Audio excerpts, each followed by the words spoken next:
And we'll start off with a roll call of members. Member Christine Bray. Here. Member Joe Earhart. You're muted. Oh, here. Okay. Here. Member Andrew Larson. Here. Member Cheryl Remstead. Here. And Paul Schnell is present. A quorum of the board is present. And we will start off with the first case of the day, Mr. Joseph Turi. Thank you. Good afternoon, everyone. Rebecca Holmes Larson, Executive Officer of Hearings and Release and the Supervised Release Board. We are here today to review Joseph Donald Turi, also known as Joseph Kaiser, who is participating through live stream video from the Minnesota Correctional Facility in Lino Lakes. Here with me at the Minnesota Department of Corrections Central Office are the Commissioner, Mr. Paul Schnell, and all the board members, as you've just heard.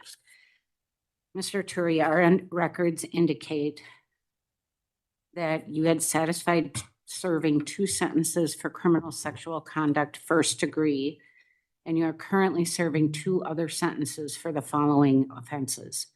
On September 26, 1980, in Sherburne County, Joseph Donald Turi Jr. caused the death of Diane Edwards while committing criminal sexual conduct in the first degree. Diane Edwards' body was found naked about 30 to 40 feet off a roadway. It was later learned that her death was caused by a stab wound to her chest. Mr. Turi later confessed to killing Diane Edwards. And on December 15th of 1978 in Stearns County, Joseph Donald Turi Jr. caused the death of Alice Huling. In the course of a home invasion, Mr. Turi also shot and killed 3 other individuals in the residence. On February 22nd, 1982, Joseph Turi Jr. was sentenced to a life sentence for murder in the first degree while committing criminal sexual conduct in Sherburne County District Court for the death of Diane Edwards. On February 7th of 2000, Joseph Turi was sentenced to a life sentence for murder first degree in Stearns County District Court for the death of Alice Huling. Mr. Turi has been previously reviewed by the Commissioner and Advisory Panel twice and continued for a future review each time. Today's review represents his 3rd review after serving approximately 35 years of incarceration on these 2 active sentences. His minimum parole eligibility date occurred on January 17th of 2016. It should be noted that Mr. Turi has 4 pending consecutive life sentences yet to serve for the murders of 4 additional victims. Thank you. I turn this matter over to the board. Commissioner?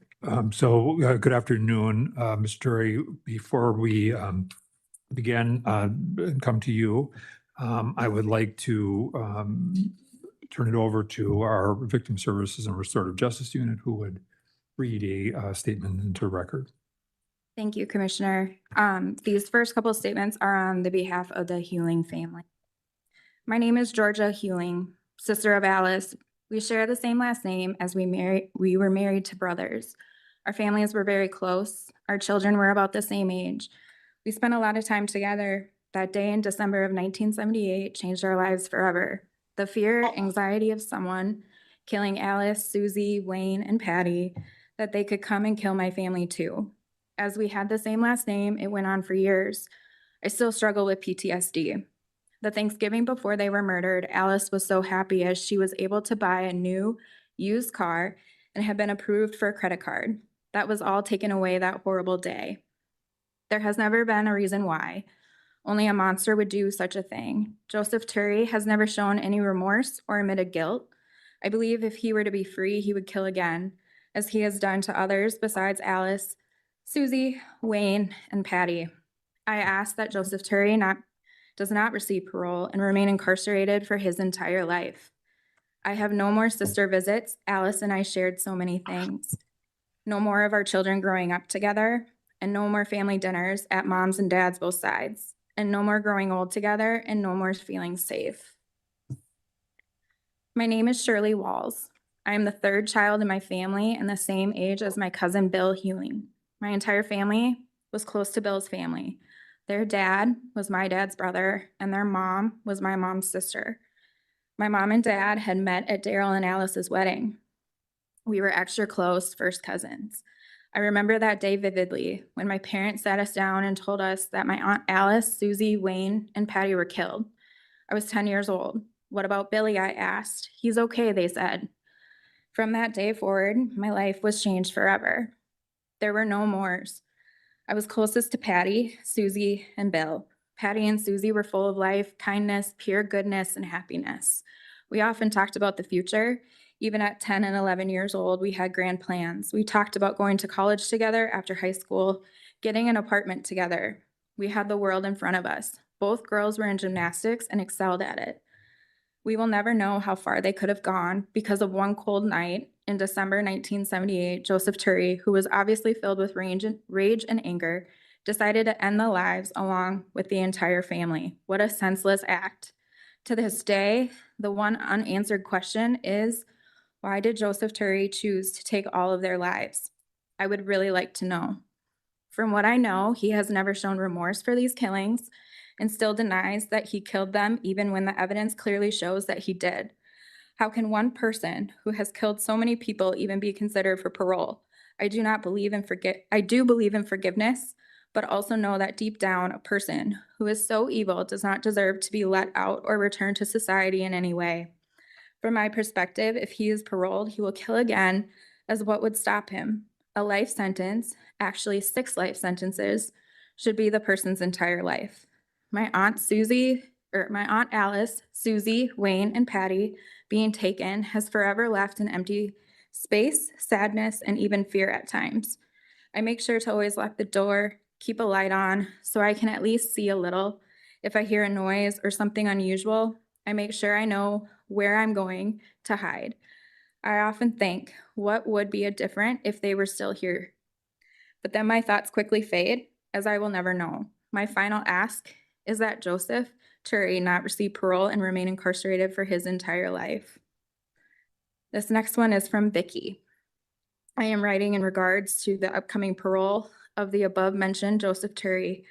I am voicing my concerns in regard to his parole on behalf of my Aunt Alice, cousins Susie, Wayne, and Patty, who he murdered back in December 15th, 1978. The impact on my family and the loss of their lives have haunted me still to this day around this time of year. My Aunt Alice was the most kind, loving person who would share her last meal, dollar, for someone in need. My cousins Wayne, Susie, and Patty, whose lives were so tragically cut short, makes me wonder every time their birthdays come around what kind of adults they would have become. I am the oldest of the cousins, and we remember them every year at our family reunion.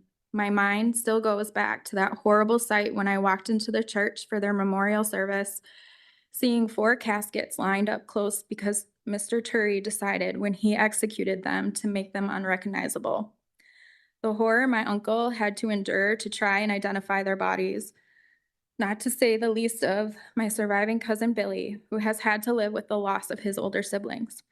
I believe that there is a God, but more than that, I believe that there is truly evil in this world, and Mr. Turry has to be truly evil to do all the things he has done in his lifetime. I know he is now 74 and has served many years, but why should he be allowed any moment of freedom from incarceration if my family wasn't allowed to live to their full potential?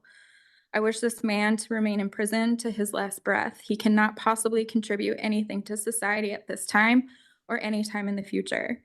This is truly an injustice that he was allowed even to be possibly paroled. I am a Christian, but I cannot forgive this man for the loss he gave to my family. This next one is from Karen. I am the second child of my family, same age as my cousin Patty. My family was close to Billy's family. His mom was my mom's older sister, and his dad and my dad were brothers. We were extra close first cousins. We all had the same grandparents and other cousins on both sides due to our parents being brother and sister to each other. Yes, my parents met at Alice and Daryl's wedding. I still remember that day as if it didn't happen over 47 years ago when we got told the news about my Aunt Alice and my cousin. I was 13 years old. When we got home from school that day, we saw my grandpa's car and a car of one of the parents that my mom babysat for her child. And our parent and grandpa not there. We were told that my parents and grandpa had gone down to my other grandparents' house and to stay off the phone and not to get the new paper. This got us all thinking.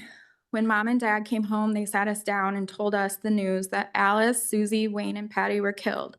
And while they were sleeping, what about Billy? We asked, is he okay? He is okay, they said. For a year, I relive horrible night through waking up with nightmares, fear for my life, and being asked from strangers when they see what my last name is if I was related to the Hewlings that were killed. I would always nod my head yes. There were also no more in my life with them. I love my aunts Alice, Susie, Wayne, and Patty with my whole heart, and in my mind, all of them were going to be around to see me grow up and to grow up with me. My cousins were full of life, kindness, pure goodness, and happiness. But we never got the chance because of that night in December of 1978, Joseph Turry, who filled with rage and anger, decided to end the life of my entire family. By doing so, he left an empty space in my life, with him showing no remorse for what he did. Yes, I still think about my aunt and cousins and where each one of them would be at. Patty most of all, because of her being the same age as me at the time. I am a full Christian believer and believe in forgiveness, but deep down, I believe that if a person who takes the life of 6 people does not deserve to be let out and return to society in any way, with having a life sentence and serving 6 life sentences, should that not be considered a life sentence? No. My final ask is that Joseph Turry not receive parole and remain in population prison for the rest of his life. How can any one person who was convicted of killing a family of 4 and 2 other ever be considered free? Lastly, we end with, we have no more weekend visits. We would visit my Aunt Alice and cousins weekly.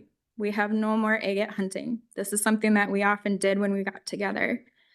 There's no more sledding in the snow. They had a big hill by their house that we would sled down.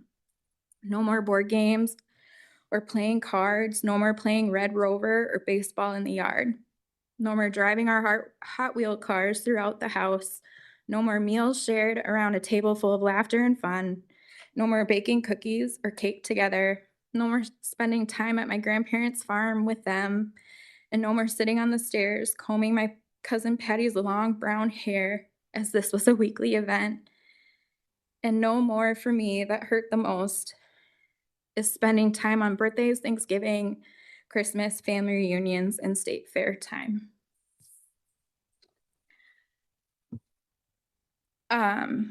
We have one last statement, and this is from Fran Wollenhouse Monday. She is the mother of Marlis.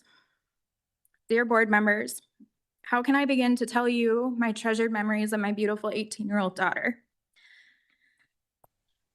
I saw Marlis the morning she was attacked as she got ready to go to school. It was 3 weeks before she was to graduate from Stillwater High School. She was always cheerful and wanted others to be happy. She always said, if you see someone without a smile, give them yours. Precious memory I treasure. I could go on, but the main thing is that our family has been deprived of Marlis's presence for 60 plus years because of Joe Turry. I know you don't really understand what it is like unless you've had a child murdered, but I know you for sure could never really imagine. Coming home on that horrible day and finding my daughter lying in a pool of her blood because someone had bashed her head in was the beginning of a nightmare that no parent should have to endure. Not knowing who did this or why brought fear to me and my other 2 children, as well as the whole community. I lived in fear, not knowing if I was being followed, so we decided to leave Minnesota. My husband found a job in Pennsylvania, and we packed up and moved his children and mine. I kept in touch with Washington County law enforcement and traveled back and forth from Philadelphia, Pennsylvania to Stillwater, Minnesota to meet with them. From 1979 until 1998, Turry had not served a single day for killing Marlis. Thankfully, Washington County got a new sheriff, and scheduled a news conference in 1996, bringing 48 Hours TV premiere show in September 1996, and then a trial in 1998, bringing justice for Marlis. Turi being locked up for killing Marlis brought a ray of peace for all of us. I am enclosing covers from books that have come out of this terrible event in our life. The first was I Wasn't Ready, written to help people understand how to help crushed parents. It was picked up by Westminster John Knox Press and published under the title Surviving the Death of a Child. The third book was Justice for Marlis, which was our success finding the killer. The fourth book was my work with the Compassionate Friends in the chapter Jack and I started in Delaware County, Pennsylvania. The fifth and last was published after Jack's death. The title Reclaiming the Woods sums up what we have endured for 20 years, finally finding peace and returning to our Minnesota woods. I can name 7 people that Turi murdered, and thankfully he is serving for at least 6 of them. With the idea of him being out of prison terrifies me. Why would I have to live in fear again? Turi knows where I live, where my family lives, and I'm sure he is not happy with what Jack and I have done to help keep him locked up.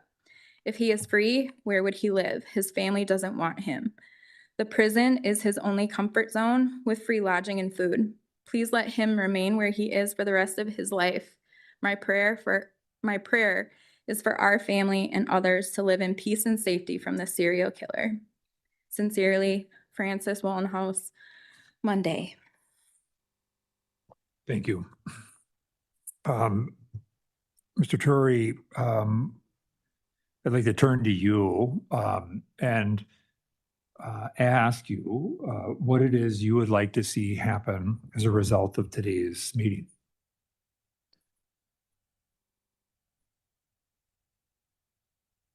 Sure. I can only say that I did not commit these crimes.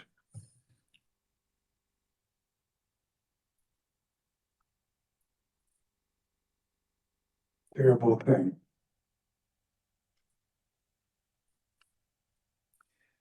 How did you come to be the focus of investigation in these cases? And I mean, we're not here today to retry this because that's not the role of this board. The role of this board is to make an assessment about your readiness for parole and whether or not you represent a risk to public safety.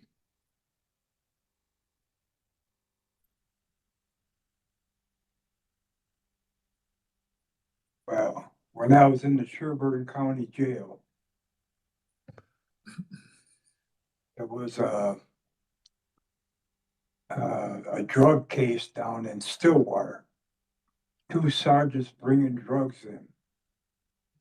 And there was an inmate there, Toby Kuminga. He worked with the BCA and everybody, and they fired the 2 sergeants bringing in drugs, you know. And they moved him up to Sherburne County and put him in my jail. There was only 3 beds in there, and I told the head sheriff, I seen this guy on TV. I do not want this sucker in my place. He said, I ain't got no place to put him. So then he comes up with this concoction. He wrote 3 confessions on all these murders. It's all his handwriting. Everything is his handwriting. The only thing that's mine is there. And what he did, he took a blank piece of paper with my name and his name, put it on the bottom of the paper, and he filled all this out. And none of it drives. Patty Hewling, he's got that I had the hots for her. And Patty Hewing was not the one that they were after. They were supposed to be after Susan Hewling. She's 16. Patty's only 11. She worked in Susan worked in a restaurant, you know. So if I really did this, why would I put Patty Hewley and not Susan Hewley? It don't make no sense. All his stuff is all bullshit. So, Mr. Turi, I think, again, I would say that the evidence, I think, became overwhelming, which resulted in your conviction. And as I said, I don't want to try this case, but then, as you think about what happened in this case and the impact of it, like what's your reaction I to know it? it's terrible. But you, and Marlis, they didn't have on there that I was working for the Ford plant at the same time. I started at 2:30 in the afternoon and worked till midnight. My dad has been there 35 years. The BCA and everybody, they took my check out of there that I had, and they changed the story around to saying my dad was working my job. My dad ain't gonna be working on the merry-go-round, which what I was doing, putting on fenders. So how can I be in two places at one time? Okay, so I want to focus on so what have you done at all since you've been in custody? There's done time, that's all. My whole family is not here. I get all that. So I'm asking you, when you say you've done time, there are things you can participate in and do. So give us some indication of what it is that you've done to better your life because of where you are. I've had jobs ever since I've been to prison. Worked in the envelope or balloon factory. I was the swamper there for 3.5 years. I've been a cook. Recently, before I got moved out of Stillwater, I was the head swamper in B East. I did every job that nobody else would volunteer to do. And I didn't disrespect any staff or nothing. I was a totally inmate, I didn't bother nobody. I had 2 LOPs, that's all, in the 45 years. I think that's pretty damn good. Mr. I thought that you had actually, didn't you have some fairly recent kind of issues with some staff? What's Last that? several years? The last several years?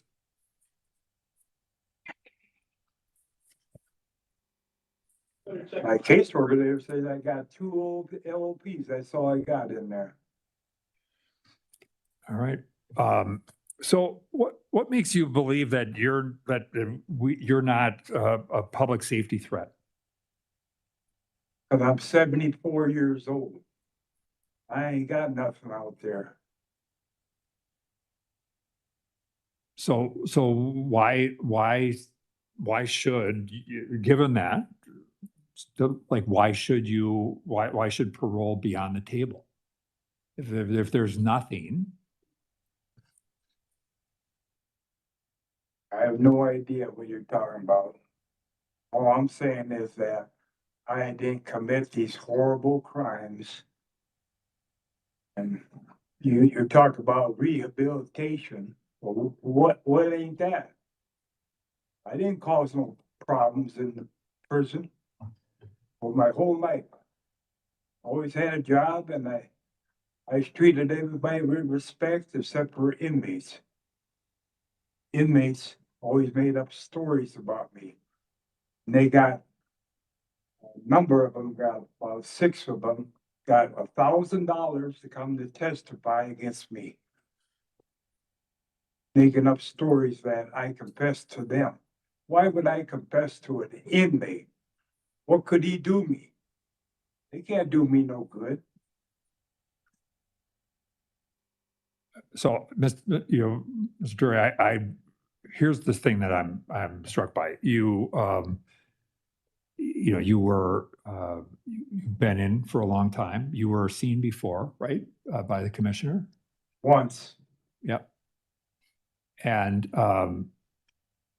you were continued at that time for 10 years, correct? Yep.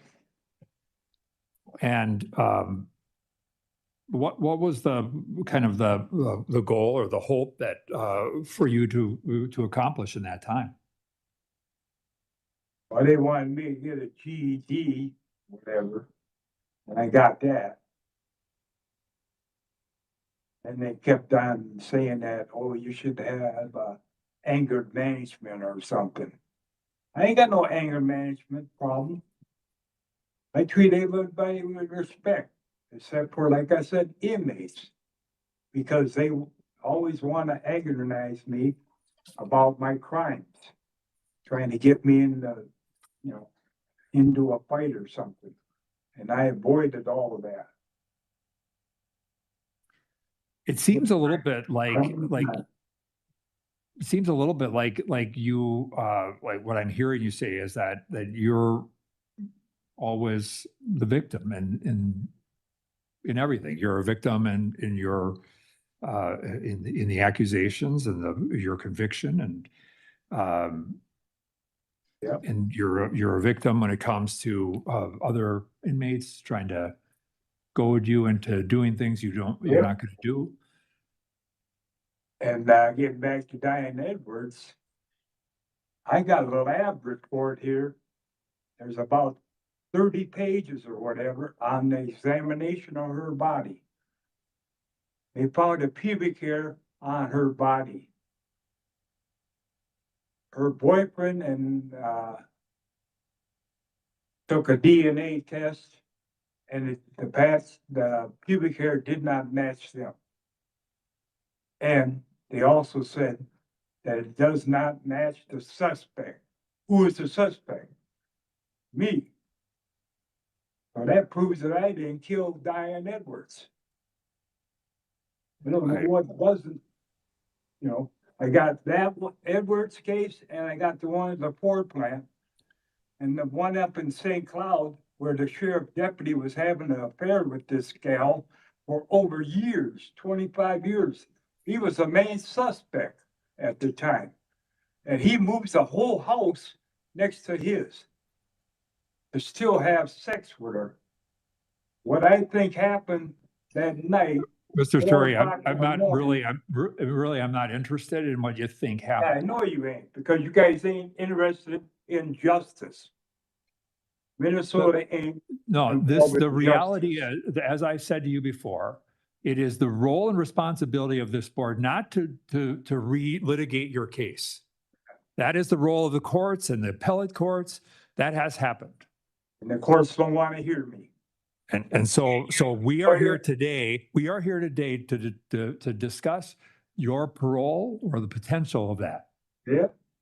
And what I'm asking you to do is make a case for it. And I'm not hearing you make a case for it. I'm 74 years old. What harm can I do to anybody out there? I think there certainly have been people who are your age and older who have caused harm. But that's not the question at this stage of the game. The question is, what's the case for your parole? Why should this board, why should I, as a board member, support in any way a parole for you?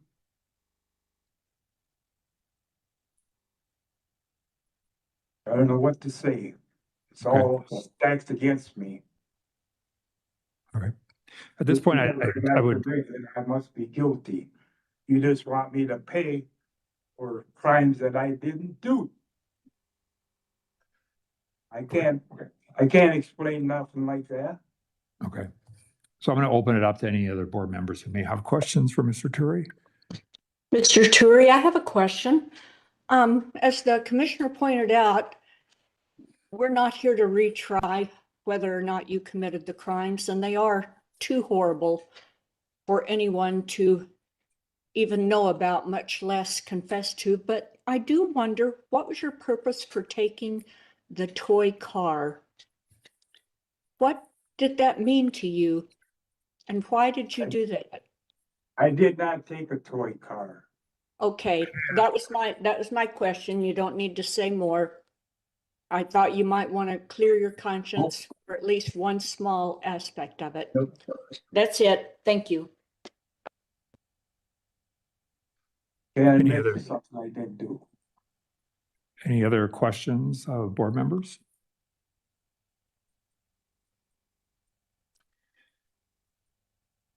Mr. Turi, before the board begins discussion and deliberation about next steps, I want to open the floor to you for any final comment that or thoughts that you would like the board to consider in their deliberation. I gotta take a break. I gotta go.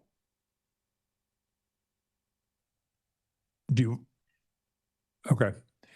We'll just take a brief break, and we'll come back. You want to take them off?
Mr. Turi, you good to proceed? Yeah. Okay. So before the board begins discussion and deliberation about next steps, I want to briefly open the floor for you for any comment or thoughts, things that you would like the board to keep in mind as they deliberate.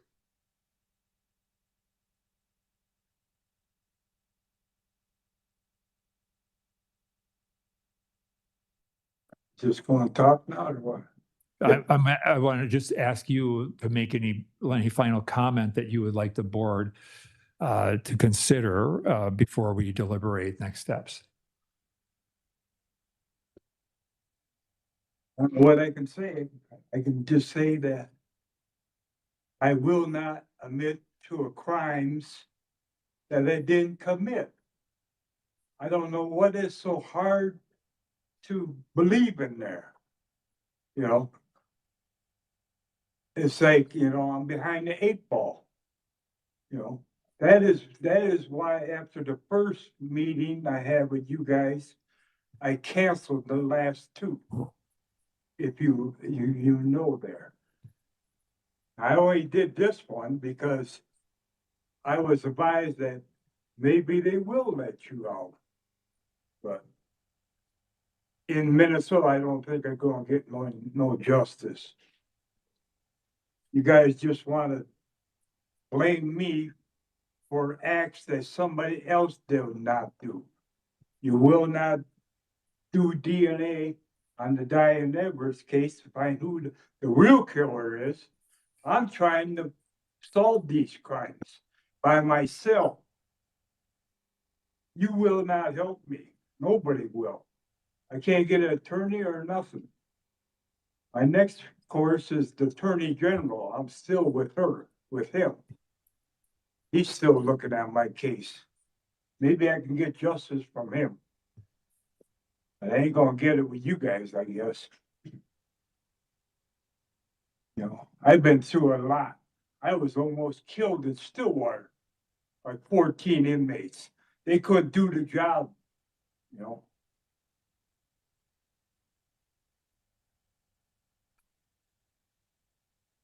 Every morning I wake up and I say, damn, I'm still alive. I wish I would go back to my mother, because my mother cared about me. Like these people here, have sob stories to say. Yeah, well, I can't blame them for feeling bad that way, but I am not the one to shoot arrows at.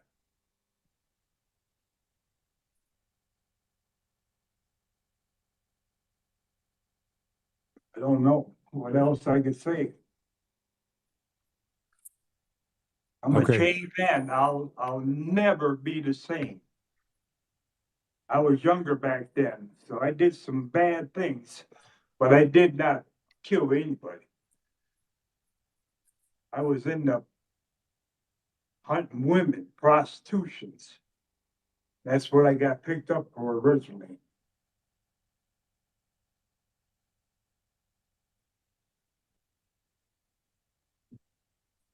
It's a big jump from prostitution to murders. I was in the Marines. I enlisted for the Marines. And I want to be in the motor pool, fix vehicles and everything, like my dad did. What did I go through? Basic training, and they want to hand me a rifle. Say you're in the infantry. I said, hell no. I signed up for the Marines. I don't want to go kill somebody. I don't like guns at all. I never owned a gun in my lifetime. Why would I shoot the Hewling family with a gun when the sheriff deputy, who is the one that really killed the family, when he dies, oh, let's go get Joe Turi. He's easy prey. Yeah. I knew that would happen. Ain't much more I can say. Okay.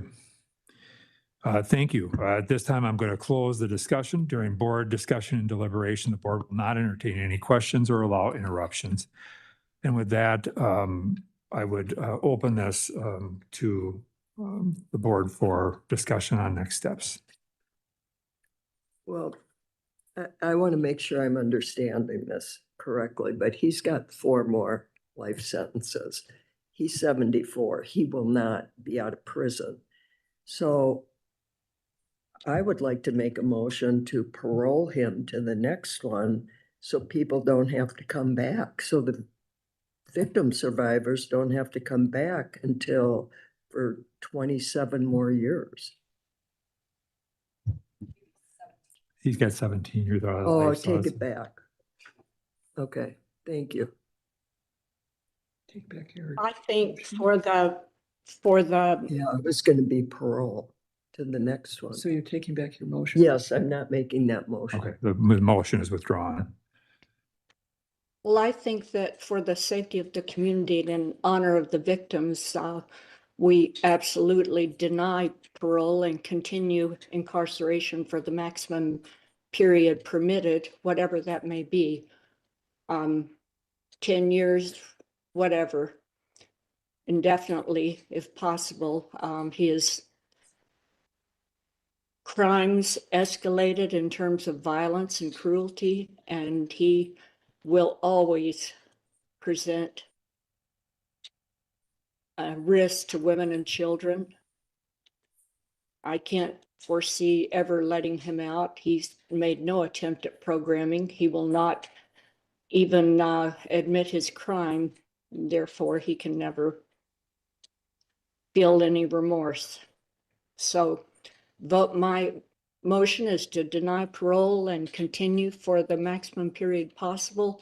And I don't know what that is. All right.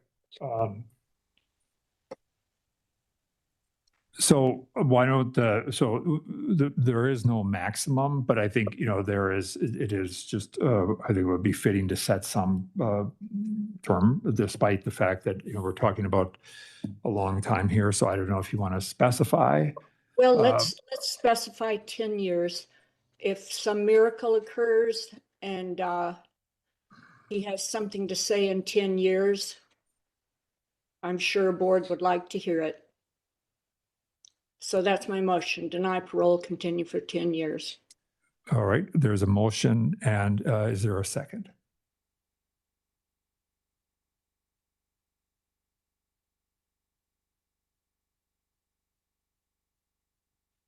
There is not a second. Is there another motion that a board member would like to bring forward? I'll bring one just for the sake of, Andrew, were you preparing to? I can defer. Oh, no, I was very similar to, I think, where Joe was going. I would, the only change I would make to the motion that Joe was making was just to extend the period longer. So I'd make a motion to deny parole, establish a continuance for 20 years. That sounds good to me as well. I just didn't know what might be reasonable. 20 is fine with me. So that we have a motion. That is It's my a new motion. It's a motion. Is there a second on that? I I second. second. There's a motion by Larson, a second by Bray to deny parole and set a continuance of 20 years. Any other discussion on the motion? Hearing The none. only there's really no sorry. other discussion. I apologize, Commissioner. No. One of the things that he said during his closing remarks, I think, was the lone piece of honesty that I heard him say with regard to hunting women. I think that's exactly what he's partaken in. So I just wanted that noted. Thank you. All right, there's a motion and a second, and we'll call the vote. To the motion, Board Member Bray, Yes. Board Member Earhart, Yes. Board Member Larson, Yes. Board Member Ramstead, Yes. and Schnell votes yes. The motion prevails unanimously. Mr. Turi, your movement to parole is denied, and you are continued for a term of 20 years. Wish you the best. Thank you, everyone. Our next review coming up is with the facility in Rush City, and we'll connect to that in shortly. I can get them on right now and they're ready. And okay. In a second.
Thank you. Rush City, can you hear me? Yes. All right, thank you for that confirmation. Pardon me? Yep. All right, good afternoon, everyone. Rebecca Holmes Larson, Executive Officer of Hearings and Release and the Supervised Release Board. We are here today to review Karen Allen Whitaker, who is participating through live stream video from the Minnesota Correctional Facility in Rush City. Mr. Whitaker also has an advocate participating today, Jackie Doobie. Thank you for joining us, sir. Here with me at the Minnesota Department of Corrections Central Office is our Commissioner and Chair of the Supervised Release Board, Mr. Paul Chanel, along with board members Christine Bray, Member Joe Earhart, Member Andrew Larson, and Member Cheryl Ramstad. Our records indicate that on January 29th, 1996, Karen Allen Whitaker and a co-defendant entered a Minneapolis residence, demanded money, pointed their weapons at several people in the residence. One of the people in the residence, Bradley Rudibush, was shot and died at the scene. A family friend was also shot but survived. Whitaker and his co-defendant also shot the family dog before running out of the residence. On May 29th, 1996, Karen Allen Whitaker was sentenced to a life sentence for the crime of first-degree murder in Hennepin County District Court. Mr. Whitaker was also sentenced to 180 months for attempted first-degree murder and 6 additional counts of assault second-degree dangerous weapon, which are consecutive aggregated. Mr. Whitaker was previously reviewed by a commissioner and advisory panel and continued for a future review. Today's review with the board represents his second review after serving approximately 30 years of incarceration. His minimum parole eligibility date on this first-degree murder sentence will occur on January 26th of 2026. Thank you. I turn this matter over to the board. Commissioner. Good afternoon, Mr. Whitaker. How are you today? All right. I'd like to start off by asking you to tell the board what it is you'd like to see happen as a result of today's meeting. Well, I would like to see parole to my second bid. I have 33 years I have to do on that bid. It's 33 years due 22 years. I'm 50 right now. I'll be 72 when I'm done with that bid. So I would like to be paroled to the second bid. Can you describe or talk about why you feel that the board should move you on to parole you to the consecutive sentences? Yes, I think that since I've been here, I have changed a lot. First off, I would like to say that, and I know that you're not going to take this well, but I have to say it anyway, that I didn't do this crime and I'm still fighting it. So I've been down for a crime that I didn't commit. And you could see by my record that it hasn't been the greatest of records, that I have been in quite a few things. But I think that I have learned. If you read what the guards had said, the guards that wrote, I'm respectful. I don't disrespect anyone. I try to keep my head down and do my time. I do it at the best of my abilities. I have done the key things. I have took critical thinking. I have took anger management. I have took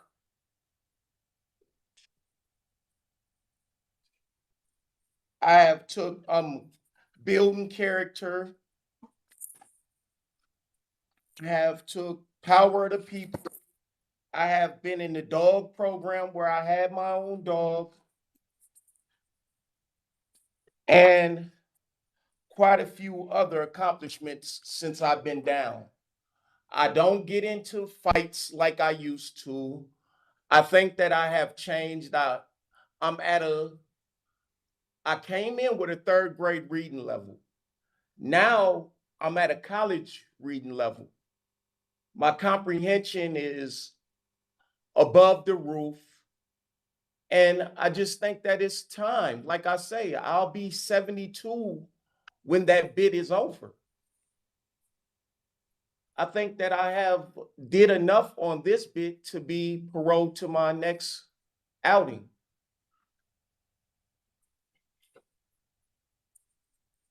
So, and as you state, you maintain in a sense, and I'm sure you understand that this board's role is not to relitigate or look at the evidence in the case. That is the role of the courts and the appellate system to address that. Ours is to make an assessment of somebody's readiness for parole, issues around public safety, and so forth. But one of the things that I think makes, in my view, and I would appreciate your thoughts, your help on this, as I think about where we sit and the question of parole, is the parole decision itself is a big one, because once we make that parole decision, you then move into all determinate sentences, right? Yes. And so it has got to be that I, speaking for myself, feel a level of utter comfort in parole, because no matter what, following that decision, you have a hard out. And so the question for me becomes, is this a person who is ready to be paroled? And I don't want to diminish anything that you have done, but we do still see some issues that come up. We do still see some of the perhaps outrage or indignation on your part. And again, I'm not suggesting that if, with regard to where you sit, but nonetheless, what you demonstrate there is what we might expect in the community. And so I want to feel absolutely confident as I think about this, that a parole decision today is really sets in motion a process whereby you will walk out of prison. Like I say, if you look at what the psychiatrist said, she said, based on available information and current assessment, if Whitaker was to be released into the community within the next year, he is thought to be present with moderate risk of future violation, of future violence. The risk that any violence might be served is considered to be moderate, and the risk is a minimum violence is determined to be low. So she's saying if I got out right now, which I'm not asking to be let out right now, because like I say, that is a 33-year sentence. So that means I would still have 22 more years to do in prison. It's not like I'm asking to be paroled out to go home. I'm just asking to go to the next sentence, a 33-year sentence. Well, by her standard, if you would let me out this year, she's saying that it would be moderate, that I would do anything to come back. That's an assessment from the psychiatrist that you guys sent me to talk to. And then she said, if Whitaker was being considered for transfer to lower custody facility, current assessment did not indicate any significant mental health factors or indicate any immediate potential of violence that would preclude this transition. So she's saying that if it was up to her, that she could see me going to a lower facility, which I wouldn't do because, like I say, I still have 22 years to do. So by me having that 22 years, that means I would still be behind the wall for another 12 years. Within that time, I could see myself staying out of trouble. As I say, these are some of the things that I went to the hole for. Well, on 855, officer who was working in complex 4 bubble observed Warner get something passed to him from cell 254, which was housed by Whitaker and Hickman. Warner then walks to lower C wing where he talks to an unknown PI on the phone. He then walks to the table at the end of lower C wing and places the object in his pocket. Well, he already went to one offender. His pocket. Warner is then paged to desk by Officer Anderson. On his way to desk, he goes to cell 152 and hands object to PI Ingram. Jamar notices Mullins of this, and Officer Mullen pulls Ingram aside and pats searches him with negative results. So they pat searched both of them and they got negative results, meaning they didn't find anything by them. A short time later, the officer observed Ingram sitting at the first table in lower C wing. IP McCare, now that's the 4th person that he done dealt with. Now this is someone different, not the guy they say I supposedly gave something to. This is the guy they say he gave something to, that they searched both of them and they found nothing on them. So With his- I just want to make sure I understand, like what I'm saying that the I relevance of went to this. the hole for this and I got time by they searched these guys, went in their pocket, found nothing on them, then they searched them again and found something, then came and got me and sent me to the hole for it when I was locked in my room. Them are the things that I go to the hole for. It's not like I'm going to the hole for violent things. I'm going to the hole for other people's situations. That was an incident that I went through. I'm not going to the hole for violence. Only in the last 6 years, in the last 3 years, only had one altercation. I don't go to the hole for violence. If I get into it, I go to the hole for standing up or sticking up for myself. Well, I learned how to correct that behavior by giving myself a 10-second timeout. That's what I learned about myself. Instead of arguing or being frustrated, I will give myself a 10-second timeout. Then I will go back and approach the situation. I think that I have done enough and been out the way enough to be paroled to a 22-year sentence. It's like I say, it's not like you're paroling me to go home in any moderate time. I will still be behind the wall for another 12 years. Then I would go to a medium for the last 10 years. I would be 62 years old before I went to medium. Then before you would let me out, I would be 72 years old. I know that at the age of 72, I could control myself.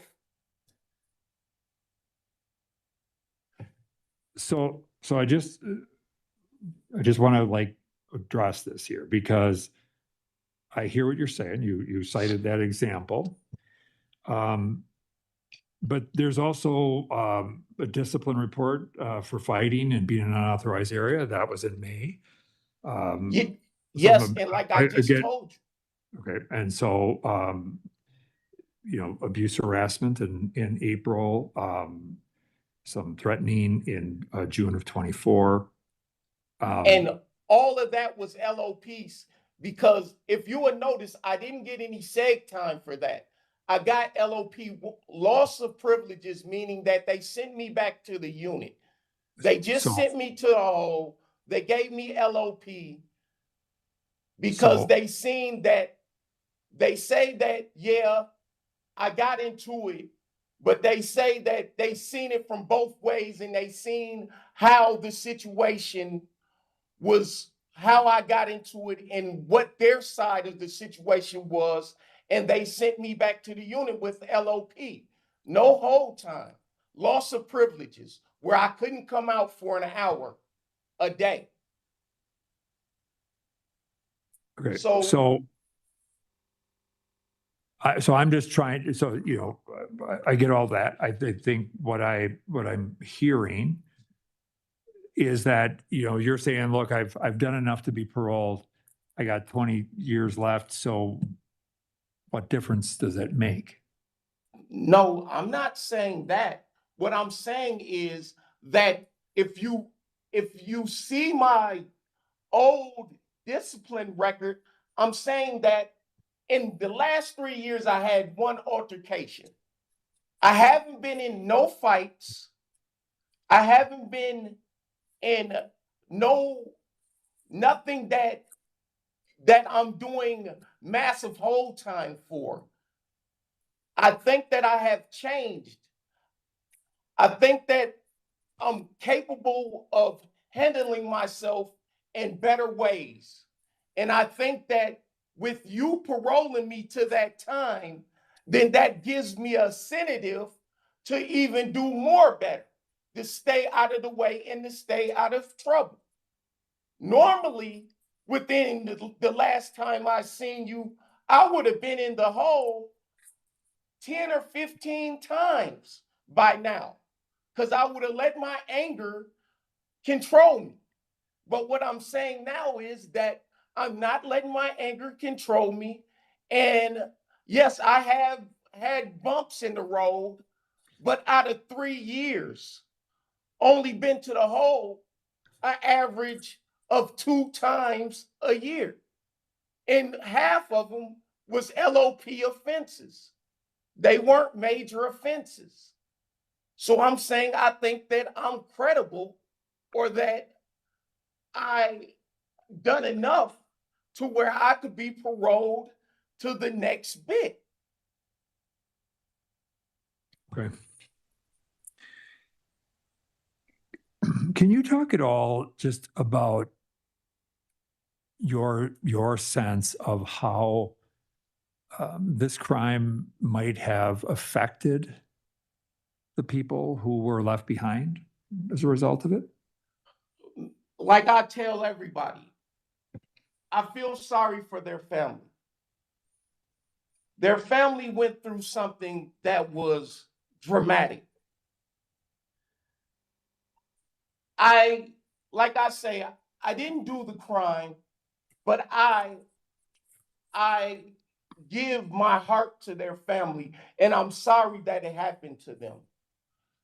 You got to think there was a little girl involved in that. Well, she went through something traumatic at that age. I can't understand or comprehend what effect that had on her life.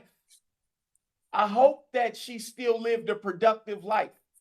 That Bradley Rudebush's mother lost a son at that time. So I just lost my mother a few years ago. So I can only feel sorry and send out love and admiration for her, because I haven't lost a child, but I know how it is to lose a parent.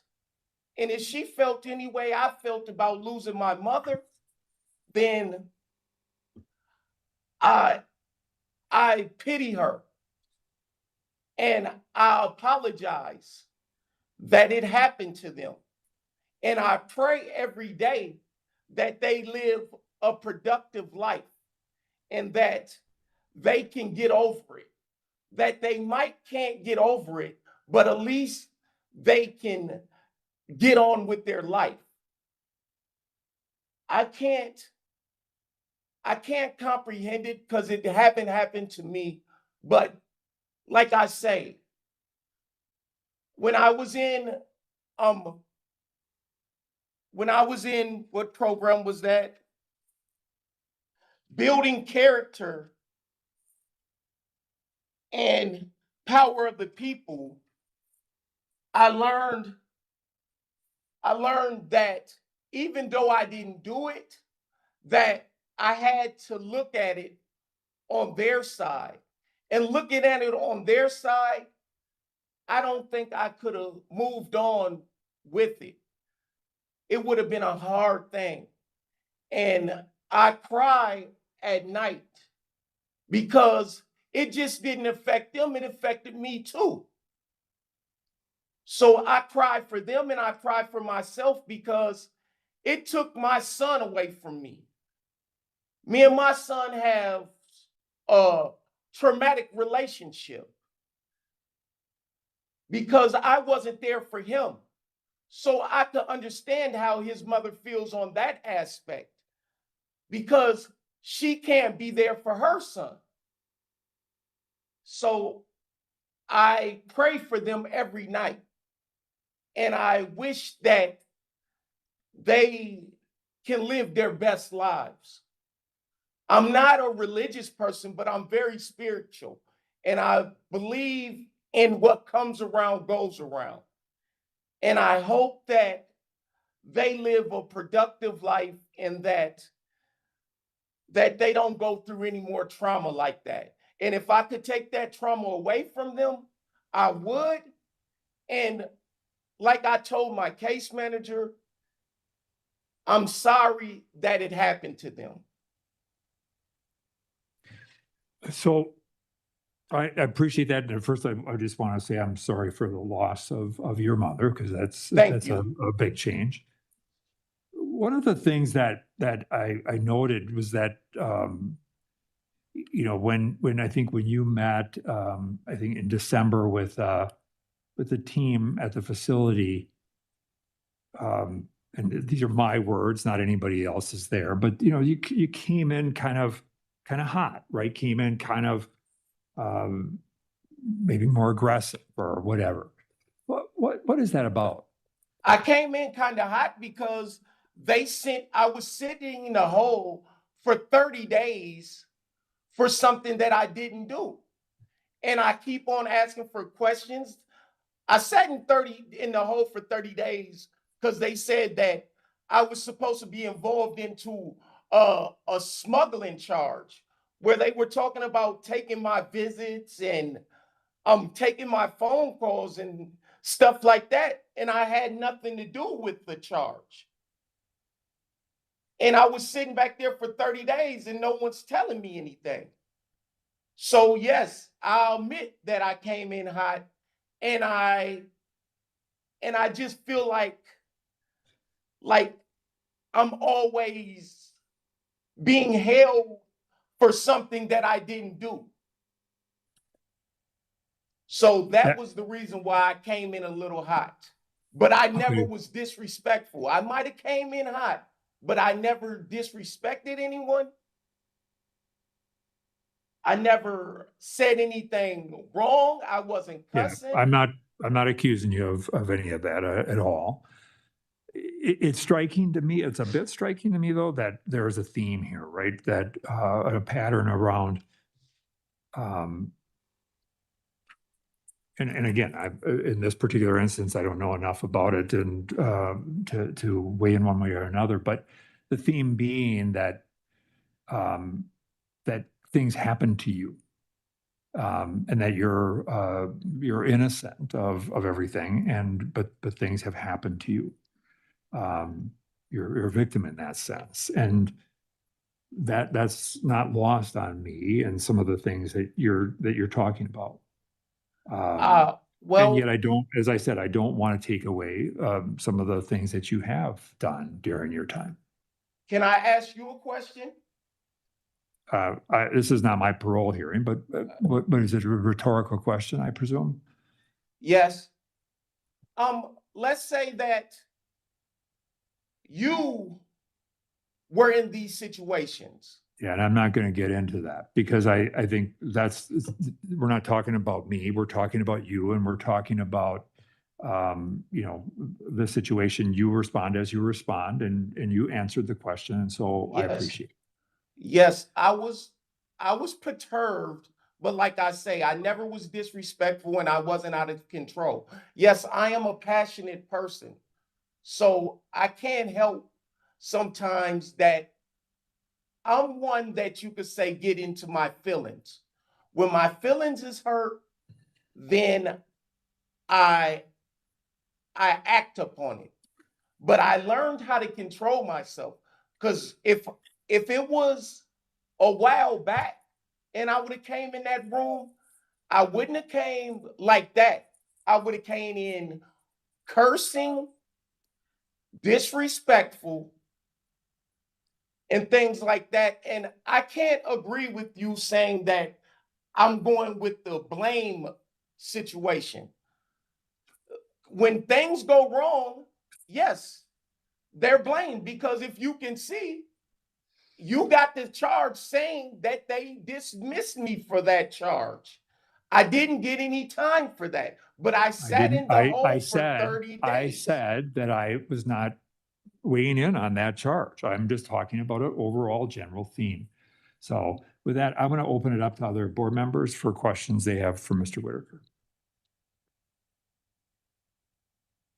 Mr. Whitaker, Yes. I noted that you have a directive for substance abuse treatment. Have you been able to get into a program yet? No, that because they're saying that since I have a life bid, that I'm last on the totem pole. Have you applied? Well, I applied a long time ago and they said that I was on the list. And every time I ask, they just say that I'm on a list. They say that I'm not, what word can I use? They say that I'm not really, they're not really worried about me since I have so much time. It's as needed. And they're Okay. saying since I have so much time, I'm not for the list. Okay, well, I encourage you to continue to pursue to get in and get that part of your programming out of the way. The other question I have is, why do you think you would do better in Sing Sing? Are you referring to your discipline, or what aspect of your adjustment would be better in Sing Sing? I refer to that as this. If you're not going to parole me to my next bit, then that means that all hope is lost. Because then that paroling me to that bit, I won't get out until I'm 72 years old. So that's security, that's hope. But then if I don't have any hope, then I would rather be somewhere where I can do my time, where I don't have to worry about getting in trouble for other people's situations. In Minnesota, in these correctional facilities, if like per se in the hole, they have it to where you can't buy soap in the hole. So they give you this generic 2-in-1 shampoo bath soap. Okay, well, we'll just let that go then. It must have just been a thought that you had that it might be different. I'm just But saying that if I I'm can't be wondering- paroled to my next bid, I would like to be sent out of Minnesota. That's all I was saying. What I'm wondering is if you thought you could be paroled to your next sentences, do you believe you could have a clean discipline record for 1 year, 2 years, 3 years? Do you think you could do that? I could definitely have a clean discipline record because I have something to look forward to. I know that then I have to change my whole aspect. I won't think as a lifer. I won't be a lifer anymore. I would know that I have a chance to get out in 22 years. So therefore, I would change my That was what I eating. was asking. Yep, I would change my eating. I would change my thought process. I would do more I would do more workouts. I would get healthier. Okay, so you would really plan for Yes, this. because now I have a chance. I would plan to get out. I would be planning to get out. Okay, one more question. And you Yes. went through a lot of the programming that you've done, and that's all very good, but I don't recall whether you said you'd been to anger management. Yes. Yes, I completed anger management.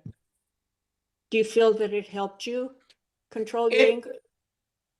You know what helps me?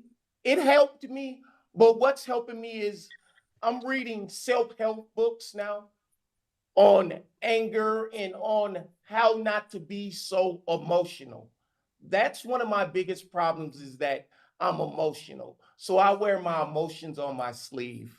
So I'm trying to learn how not to wear my emotions on my sleeve. Okay, sometimes speaking softly helps too, but thank you. Those were my questions. Thank you. Any other questions for Mr. Whitaker? I actually had a couple of questions for Mr. Whitaker, and actually one of them is kind of an offshoot of what Member Earhart had asked you. So you had said, and these are my words, I'm kind of paraphrasing it, but essentially the gist of it was, if you are granted parole, then you will be discipline free and you'll be able to do all of those things. Then you'll start, dieting different and exercising, that sort of stuff, but you'll remain discipline free once you are paroled. So as a board member, how would you take that as a board member? So it kind of sounds like, if I get what I want, then I'll do all of these things, versus demonstrating that I can do the things that are being asked of me, then being given what you ultimately want. Does that make sense? I'm just kind of curious what insight you have into that. Then excuse me, I misspoke because I tried, as they said, to stay out of trouble. I done tried it. That's why I only got in trouble. Out of 3 years, I only had 6 disciplines, because I have been trying to stay out of trouble.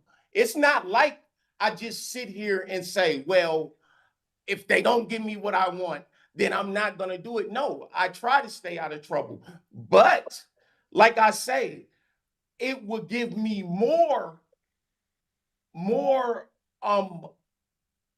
how can I word it? Because sometimes I don't word it right.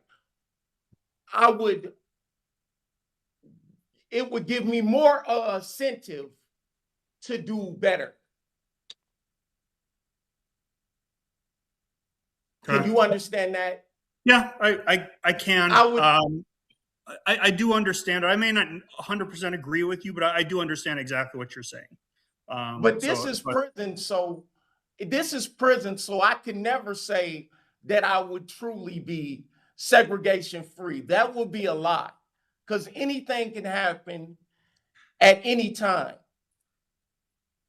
Fair enough. I guess one of my responses to that would be, we see several people come in here who have never done any seg time. So there's always an element of control. And so I just encourage you to focus on the things that you can control and not external factors. So and I don't want us to get into a big thing. I'm just telling you, No. we see lots of people who have no disciplinary record. So it is Yeah, possible. but they came in at a different time and a different age too. Now, When I came into prison, it was my first thing when I came into prison, like I told them at the review, was seeing a guy chase a guy down the hall with a knife. That was well, that's not happening like that anymore. So it was a different time and a different place. okay, fair. And again, fair enough. I go back to like control the things that you can control. Like that's the end of the day, that's really all you can do. And I appreciate you for that. Thank you. All right. So the other question I have, so one of the notes that I put down, you donate money each month to St. Jude's. Yes. Talk to me about that. Well, I do it because I owe this world. I owe this world a thing of kindness because I'm a spiritual person, and what you give in this world is what comes out. So if I give to them children and love, and I show love and kindness, then maybe love and kindness will come back to me. I don't do it for no one but for God, because God said that he asked us to do two things in this world. He says, don't put no one before him because he is a jealous God. And he said, do unto others as you would want done unto you. So that's what I do. That's why I give to St. Jude. And I love doing it. Every time I see the commercial, I say, hey, I'm helping that baby. I'm lucky enough to help. Good for you. Keep it up. All right. But I didn't want you guys to know that, though. I didn't want you guys to know that because I didn't want that to be a part of this. I do that out the kindness of my heart, not for brownie points. You do it for yourself. And I think Yes. that's great. And with that, I would encourage you to take that exact same thing and apply it to other things as well. I do. Okay. I do. All right. Thank you. Yep. Thank you.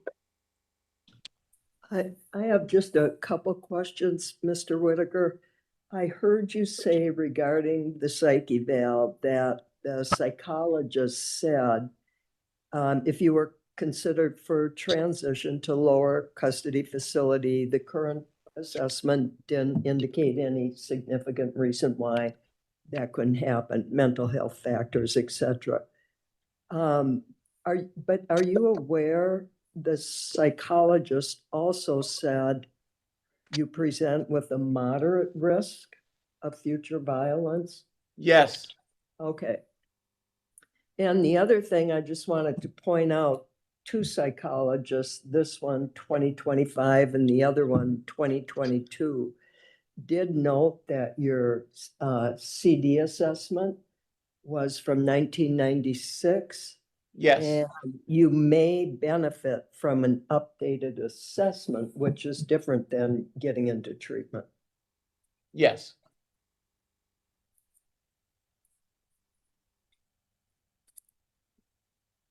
Yeah. Like I say, when I did write them, they would tell me I'm on the list. Then my case manager would tell me, well, it'll be a while because you have a life bitch, so you're not really a priority. So after you hear that for so long, I just stopped worrying about it.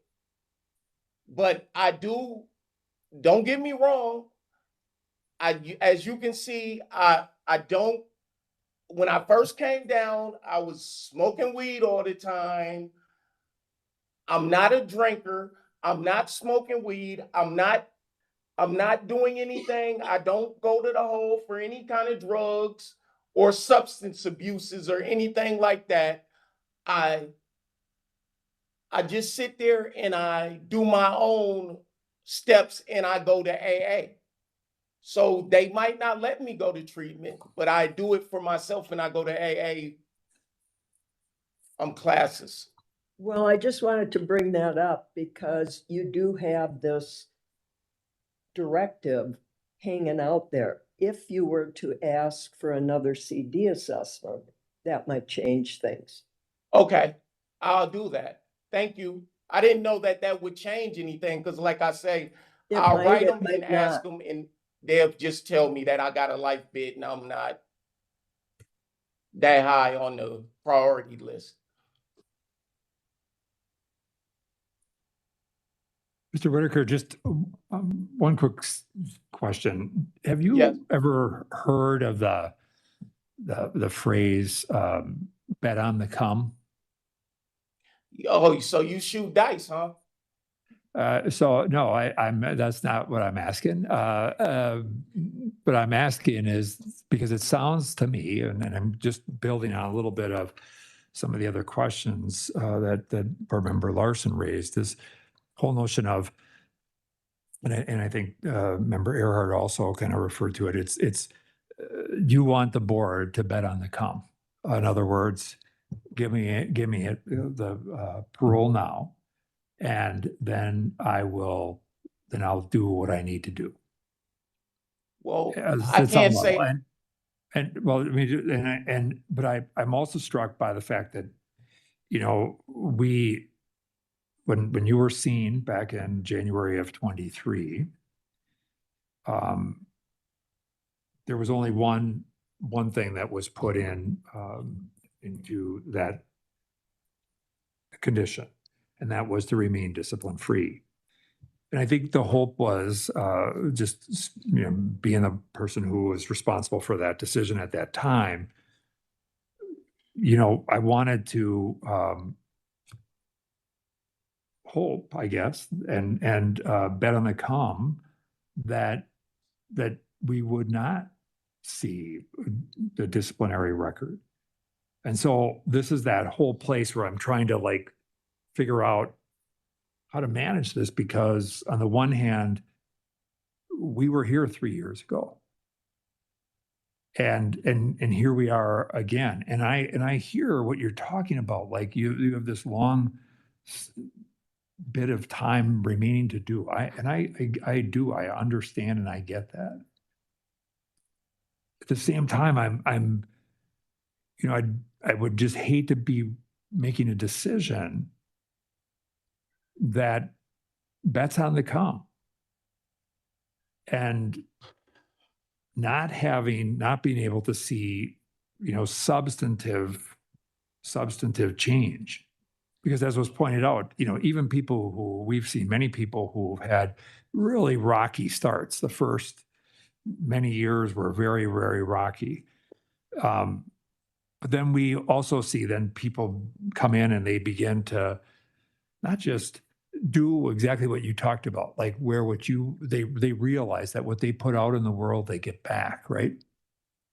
And that becomes how they live, even within the prison environment, which is undoubtedly a challenging one. But I'm struggling to see that. And yet there's a part of me that I want to bet on you, but I'm struggling because I don't know like what whether that's a smart bet or not.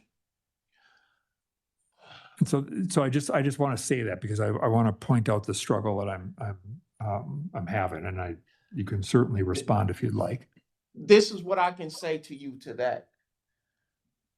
I have been trying to stay out of my own way. Yes, there's been a couple of times I've done got in my own way. But for me, I've been to the hole a few times in them 3 years. But if I wasn't trying or if I wasn't changing, then I would be in the hole right now when you speaking to me. Because I would have nothing to lose. Truth be told, I have nothing to lose. I have nothing to lose because the average Black man only lives to 63. If you did parole me, that's saying that I have another 22 years to do. That means I would be out at 72 years. There's no guarantee that I will live that long. But like I say, it's not like I haven't been trying. That's why I was reading you that incident report to let you know the way that some of these disciplines been going. Did I bring some on to myself? Yes, I did. Wholeheartedly, by being emotional, by talking before thinking. But have I been working on that every day? If you can read what the guards said, the guards that I did have send you something, you will notice that they told you that I am a respectable person, that I get along with those that get along with me, and that the ones that I don't get along with, I try to stay away from. So I have changed, because if it was the old me, I would go looking for that situation, because in my mind, I have nothing to lose. That's the way I looked at it. That's the way I seen it. So I have been trying to change, and I could say that I'm only getting better. Because like I say, within 3 years, only been to the hole a few times, and only one of them been for a violent situation. The other ones been for me feeling like I have to stand up for myself, arguing. Well, like I told you, I'm reading self-help books. I'm giving myself 10 minutes to talk, to think before I talk. And I'm putting myself out there more, to where when I do feel like there's a problem, I'll pull them to the side and I will ask them what makes them feel that way at that time. And then I will let them know how I'm feeling at that time. So I'm betting on to come with me is a win, because I'm winning myself, because I bettered myself within them 3 years, and I'm only getting better.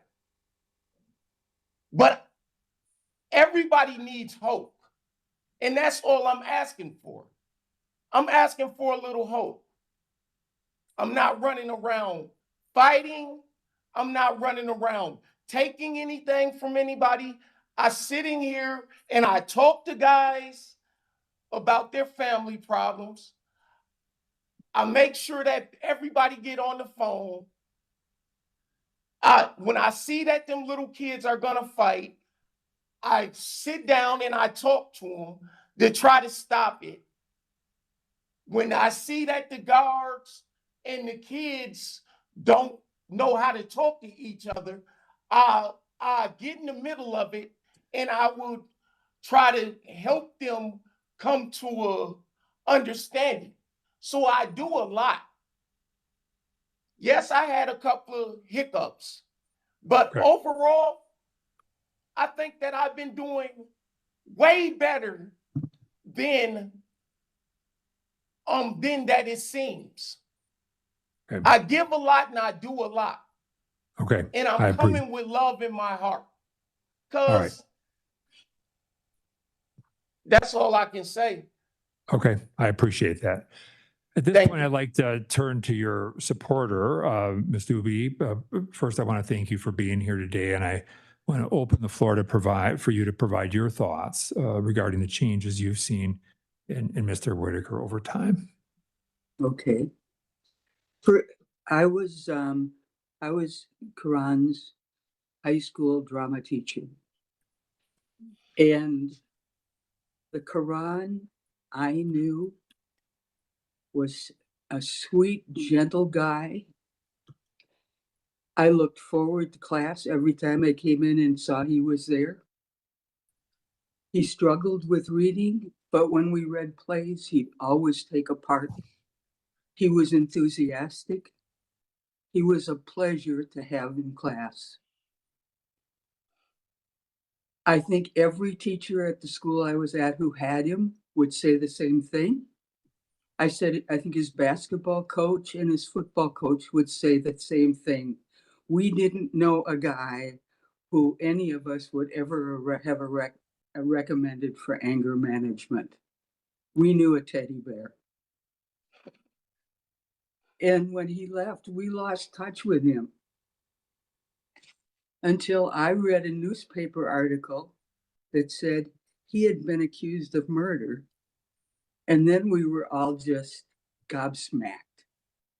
That is not the Quran we know. And when I retired from teaching, I became a journalist. And I was a journalist in the Stillwater prison area, in the Oak Park prison area, covering that area. And so I thought, I'm going to try to reach Quran and figure out what's going on here and how this all came about. And so I did.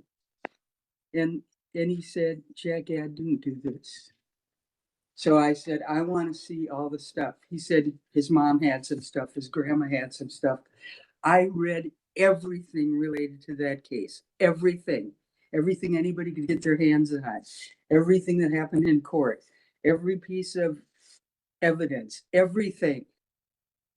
And I wrote a 2-issue article about it and just put it out there. Here's everything we know. I got a law professor at St. Thomas University to go through everything with me, and her prize student went through everything with me. We reenacted different things. We spent hours, months looking at this case, and we all knew he didn't do it. I think if I could give you all the information, if I could send you to the articles, you would say, he didn't do this. And then he's sent to prison for it. And now I sit and I see a Quran who was a dear, gentle student that I adored, and what the system has done to him. And it just breaks my heart. It's what happens to a soul who this kind of thing happens to. Of course, he's Black. That's not on his side. Of course, they had to find somebody who did it. Of course, the other Quran lied the first time, which he retracted later on.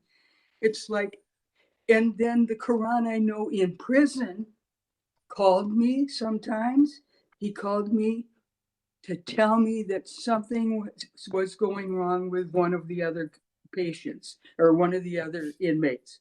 That, Jackie, there's this guy here who's he's losing his sight and they won't let him see a doctor. Can you see if you can get somebody to help him see a doctor?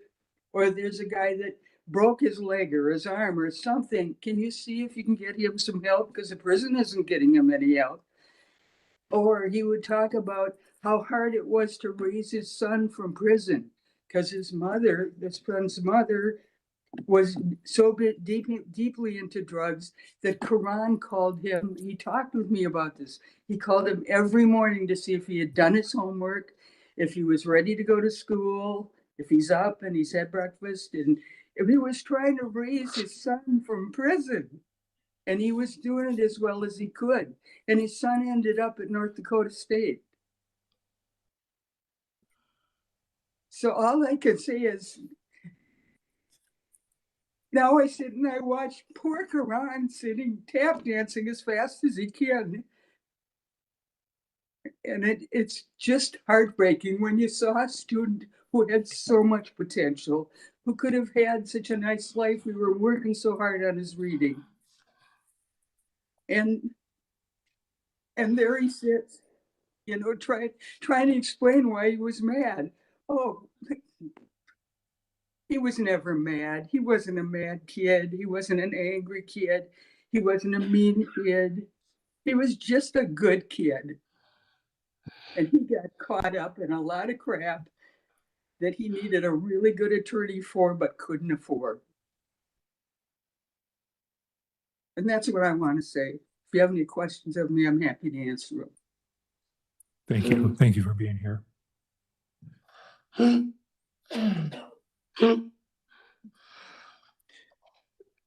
Mr. Whitaker, before the board begins discussion and deliberation about next steps, I want to open the floor to you for any final comments or thoughts that you may have to share with the board.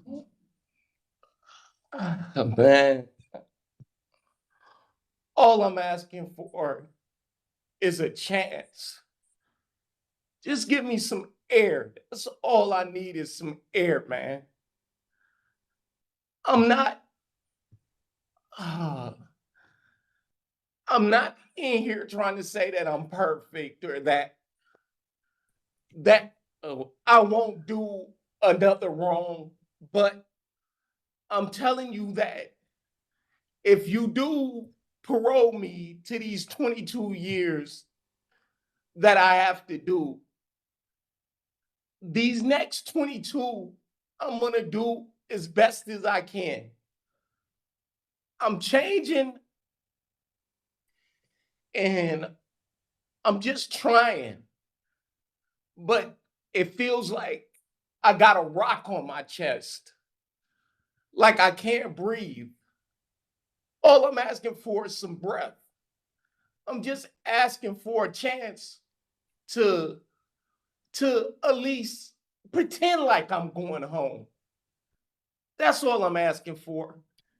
And I promise that I will do the best of my capabilities. I can't say that I won't go to the hole, but I'm going to tell you that I'm going to think before I react, which I've been doing now. I'm going to stay away from situations I know might get me to running my mouth. And I'm just going to do what's best for me to get up out of here, man. I just asked for one chance, man. I still have 22 years. And I know that I won't be going to the hole for nothing major. I haven't been to the hole for nothing major in a long time. And I definitely won't go to the hole for nothing major, but I can't promise that I won't go to the hole. That'd be a lie, and I refuse to lie. With that, I just ask, please help me. But if you feel like that's not what you want to do, then let's send me out of state. Let's send me somewhere else then, man. That's what I'm asking. I can't do it here no more. Let's just send me somewhere else where I could just do the rest of my time. All I could do is be myself and be real. Thank you. Thank you for your time. Thank you for your patience. Thank you for giving me your time, man. And if you talk to the Ruderbush family, tell them that I'm sorry for what happened to them, that I pray for them every day, that I can't take the pain away, but I can't tell them, I don't know how they feel, but I hope that they went on and had productive lives, and that I send love in the universe for them. even though they feel like I did it. I still send love in the universe for them, and I pray for them every day. Thank you. Thank you. At this time, we will close the discussion. During board discussion and deliberation, the board will not entertain any questions or allow interruptions. And with that, I would just open this for board discussion. If I could just say as a starting point, I'm as I indicated in my comment to him directly about this whole notion of I recognize that he has a lot of time to do, and that he has done some things, but I'm just struggling with this whole notion of wanting to provide some level of hope on the one hand, and on the other hand, have a level of understanding and expectation of him, and I think that's one of the things that that I had 3 years ago when I'd met with him and his son at that time. And and I hear this whole notion of this pull and push and pull of like wanting to do well and better, and yet the whole notion of qualifying it is concerning. But I begin to thinking about, are there different ways that something could be structured here, just to test some of this? I guess that's one of the things I just, as a general sense, I would wonder where the board's at in terms of wanting to test his ability to have a year without any type of disciplinary involvement and that kind of stuff, and would that make a difference? Commissioner, I just have a couple of questions maybe you can help me with. And thinking about it, having hope can have an impact on behavior. We psychologists know that it certainly can impact behavior. I'm wondering if we gave parole, which would be highly unusual with the discipline record, could we revoke parole if Mr. Whitaker, for instance, received a segregation sentence? I mean, is that, I know it would be unusual, but is it possible? I think it would be, to revoke parole. Generally speaking, there is a series of a process that would have to be in place. So that would be difficult to do a revocation of parole. Let me maybe be a little bit more specific in terms of, and we've not done this before. Well, maybe in different ways we have, but would be the possibility of granting parole conditioned upon a level of behavior into the future. If we said a year or 18 months or whatever it was, assuming he met that condition, parole would be retroactive to his minimum parole eligibility date.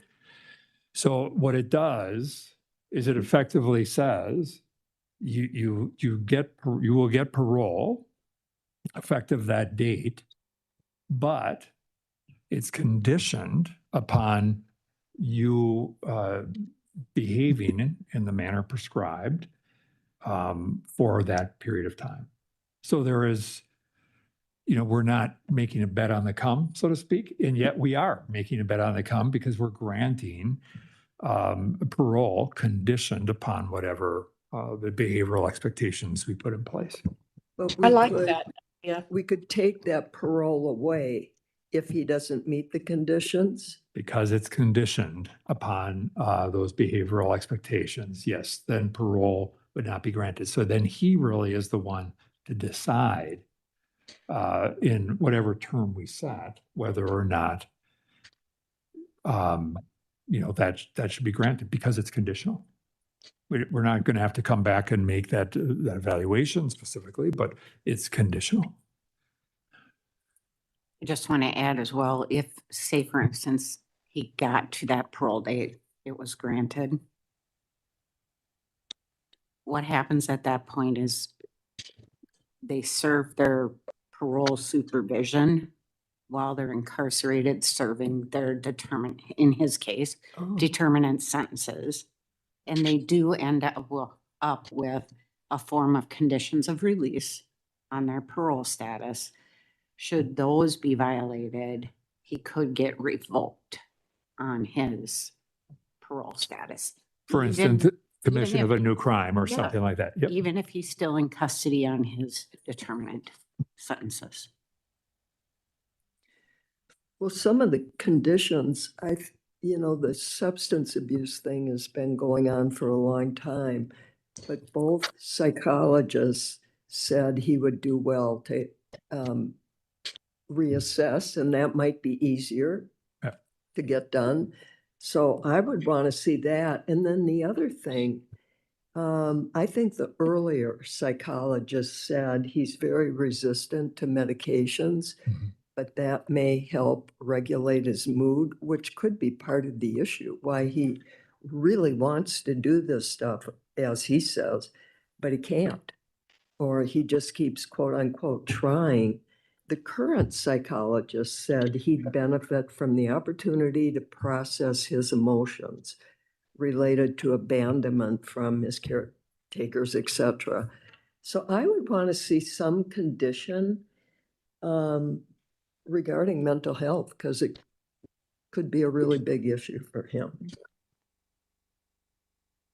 Well, we can't require him to take medications, but we could recommend, make it a stipulation that he have mental health treatment. Or Or see a enter some behavioral health psychiatrist. program, yes, Maybe just meet with a to be psychiatrist. evaluated. Learn more.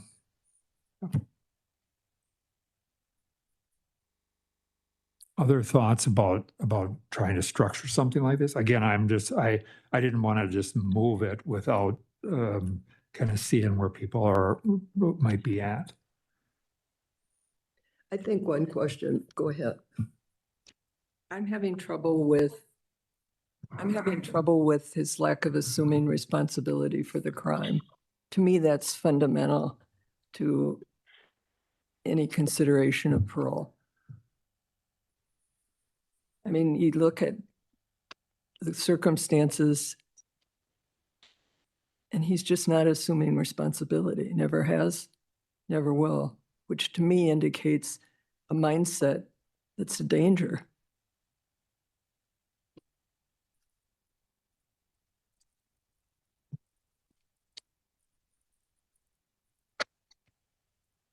Other thoughts?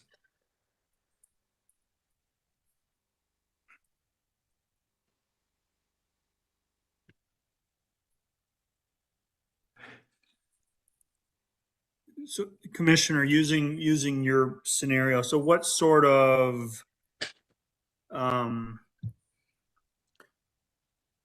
because I too am struggling the idea of granting parole when, these are my words, when I don't feel as though it has been earned completely. I really struggle with that. But using the scenario that you outlined, like what sort of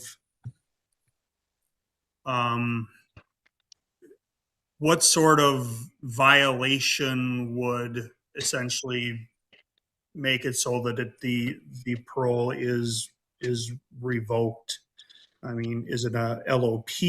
Does it have to require a stint in segregation? Just kind of looking for maybe a little bit of greater clarity so that I can kind of wrap my head around it. And I, first of all, let me say that I hear exactly what I'm struggling with, the exact same thing, right? Like I would love to see the behavior, grant the parole, and then, he can do his time and go forward. and so in this case, for me, he has been incarcerated for a long time, and I don't think, and he has, things have improved, and I think with some of the things that even were just talked about, engagement with behavioral health, but for me, I don't want the imposition of discipline, and that means that he would be referred as a discipline for discipline, and that may result in LOP as the loss of privileges as the imposed discipline. But I don't think at this stage of the game we should be seeing this, and especially if he's doing what he just talked about, taking that minute, slowing down. And then we get him the additional assistance of trying to process some of the some of his reaction stuff, explore mood regulation with psychiatry and behavioral health, and do this SUD assessment. So I'm at a hard line in terms of what that means, because I think, to your point about earning, the bar should be pretty clear and pretty low at this stage. We're talking about a 50-plus-year-old man who has been in for a long time, and I struggle with the same issue around the acceptance of responsibility. So I acknowledge that and struggle with that. At the same time, I'm recognizing that he will be 70 plus years old at the time he would be eligible for release, and I'm trying to think about ways to move this forward in a meaningful sort of way. I'm wondering about the amount of time for this new plan. Like, I would want to say 2 years. And he might say, well, I can't go without discipline for 2 years. So that's his choice, right? His behavior is going to be the deciding factor.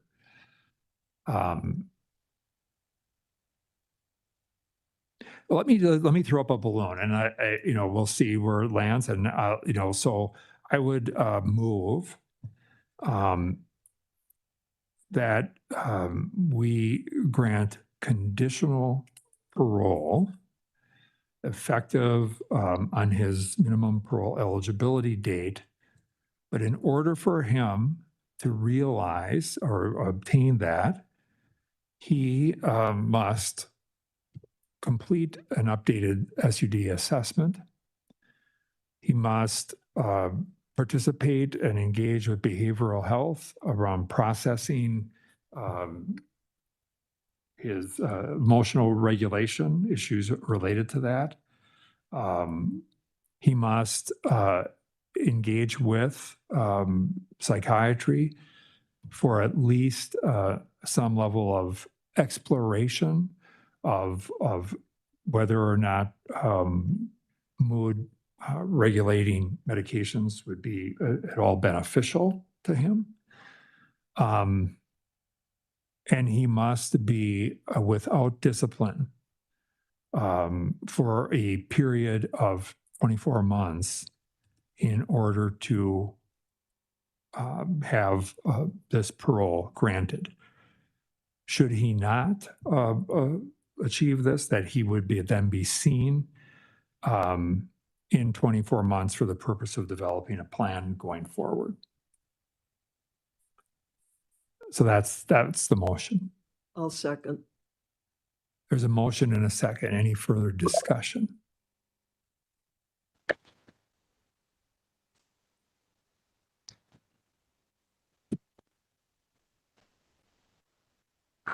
Hearing none, we'll call the vote to the motion. Board Member Bray. Yes. Board Member Earhart. Yes. Board Member Larson. No. Board Member Ramstead. No. And Schnell will vote yes. Mr. Whitaker, on a split vote, the motion to grant parole, conditional parole, and I want to just really wholly and completely emphasize that your parole is conditional and requires a number of things over the next 24 months. Do you understand that?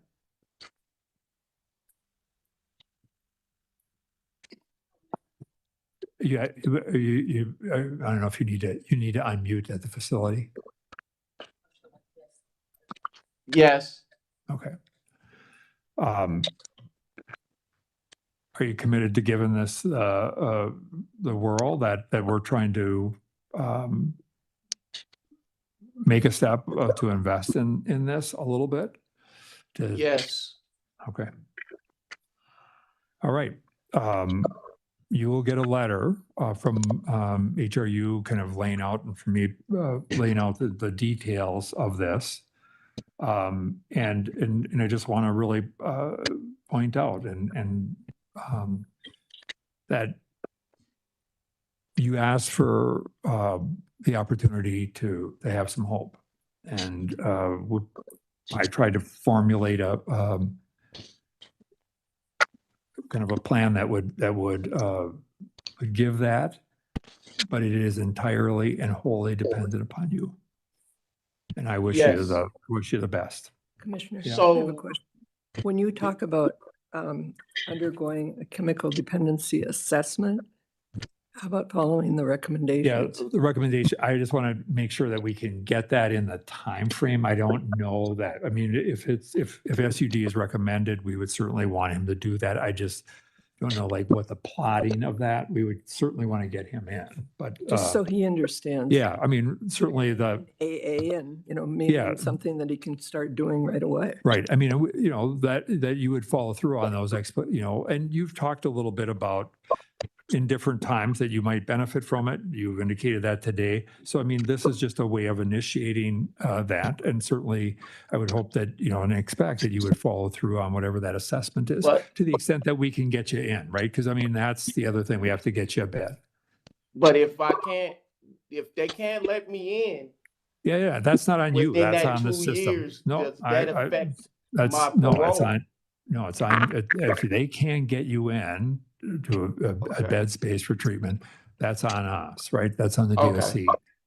But I, Okay. there may well be, and certainly, we have some influence here. And if Yes. there is, I mean, I think one of the things we hear, and I appreciate you actually asking, like for that clarification, because I think, Mr. Whitaker, there are many times when we have seen people who have participated in SUD treatment that have really gained a lot of insights just in that process. And so it's an opportunity to learn. So, if treatment is warranted or that's assessed need, I would certainly want you to get into that, assuming we can get you in. Yeah, if I could get a bed, I'll go tomorrow. Okay. I can just ask a clarification question. He is sitting at our city. And Yes. is there any talk of custody level step down? I mean, I think at this stage of the game, if it was about, movement for purposes of treatment or something like that, I'm not really putting necessarily a step down, a custody level step down in place. But I also want to be clear, Mr. Whitaker, just to put out there that, there are custody options here that could be considered even before that, whatever you had talked about 10, 12 years from now or whatever, there are some options, but that really is dependent upon behavior and that kind of stuff. In other words, you could go to a What do you mean lower by custody. options? You You're could go saying to a that lower. You could go to a lower custody level. before my 10 that years? time. Yeah. Okay. So just know that. But yeah, was not a part of this necessarily, unless it was a treatment need to move them.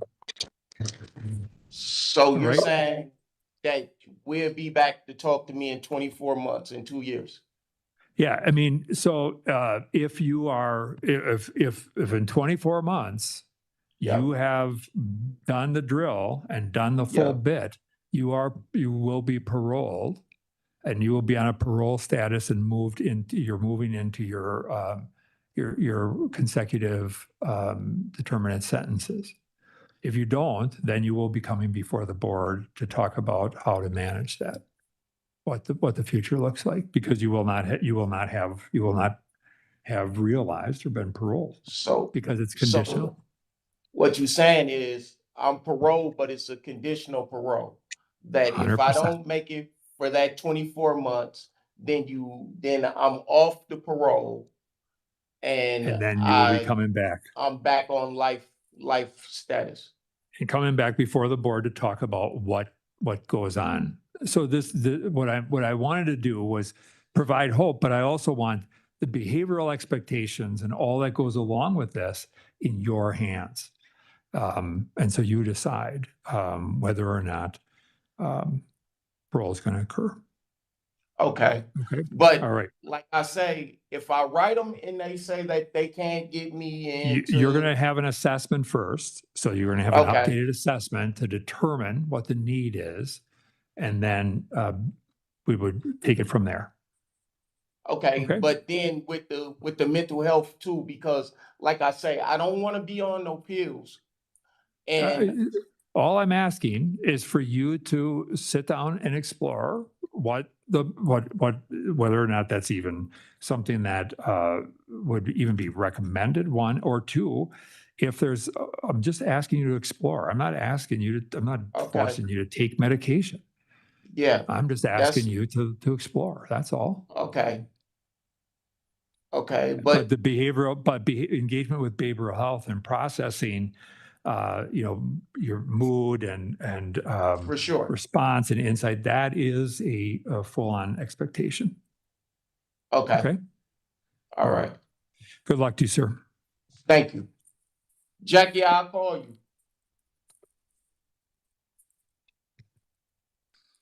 Thank you very much.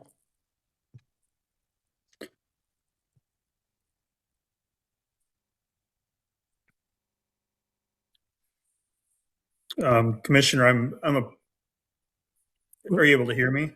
Yep, we can hear you. Oh, Yep. I was just going to say, I'm appreciative of the creative way in which that was formulated. If I was a little closer, like there were so many things, I wasn't quite there, but like 100%, I knew exactly where you were going with it. If I was a little Trust me. closer, I'd be on board. But I really appreciate the creative way in which that was done. So, anyways, I don't. Thank you for that. I just was trying to find some middle road here, and it's not easy, or some hope. Yeah, we've been doing a lot of having a lot of discussions lately about hope in terms of and its role in change. And there's a great book that we read, just 8 Ways to Hope, that we has been passed around by some of the folks inside where I've been working, like some of the evidence-based practices folks, it really kind of talking more about some of the issues around motivation and some of those sorts of things. And so, no, I great book. totally agree. I was appreciative of the role that hope does play. Like it's absolutely a thing, and without hope, it's tough. So It's tough, though. appreciate I get Jill it. making that comment as well. Yeah. So. Well, my hope is that within the next 22 years, he will admit his role in the murders. That's my hope. Yeah, that would be great. 8 Ways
There you are. You want to see yourself there? No, I probably don't. See, now you don't, yeah. All right.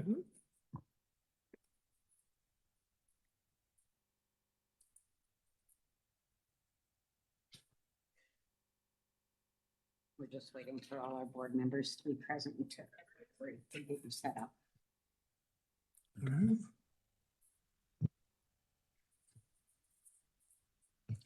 Snack 5.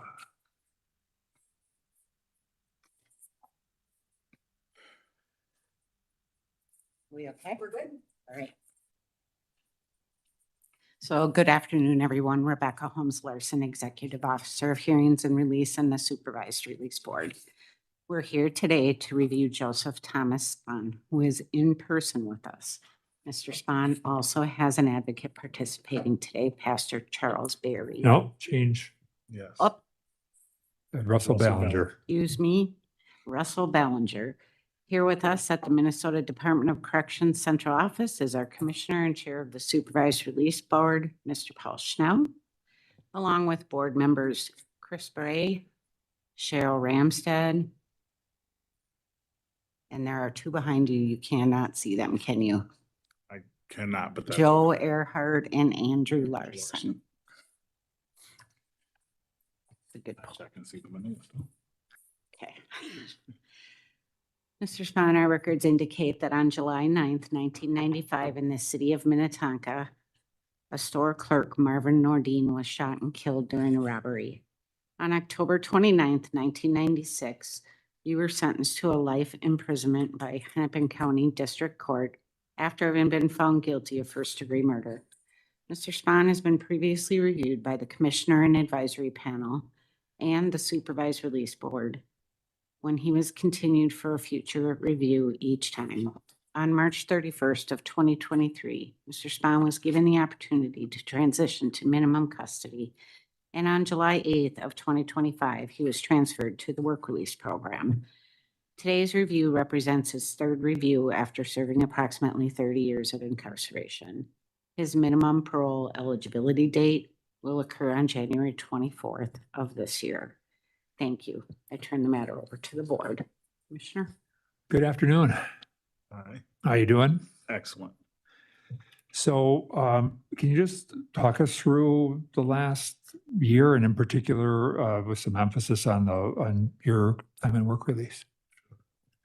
Last year, I left, so before transitioning here to work release, I was at the Lino Lakes Minimum Facility, working for the Minnetonka Public Works.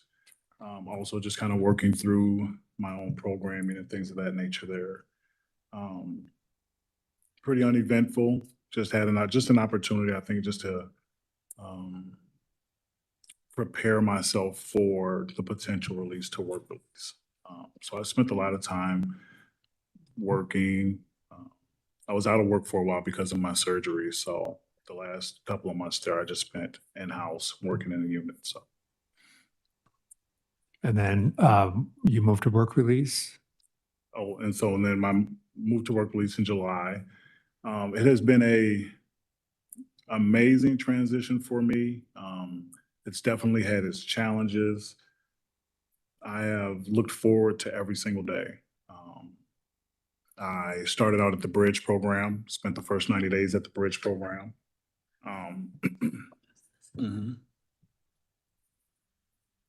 Spent the first 90 days at the Bridge program. And during that process, looked for other employment while I was there, better employment. So during that phase, I spent time just taking care of a lot of the personal needs, for those first 90 days. It always allows for, taking care of medical things and, stuff of that nature, finding more employment, mental health services, connecting with the family, connecting with the community. So all that was an opportunity for me while I was at the Bridge program. Left the Bridge program, I believe it was October 20th is when I started my new job for Repower. So went straight from the bridge to repowered program, and that has been an awesome opportunity since the day I got there. They have offered me so many different resources and so many helps, just along the way.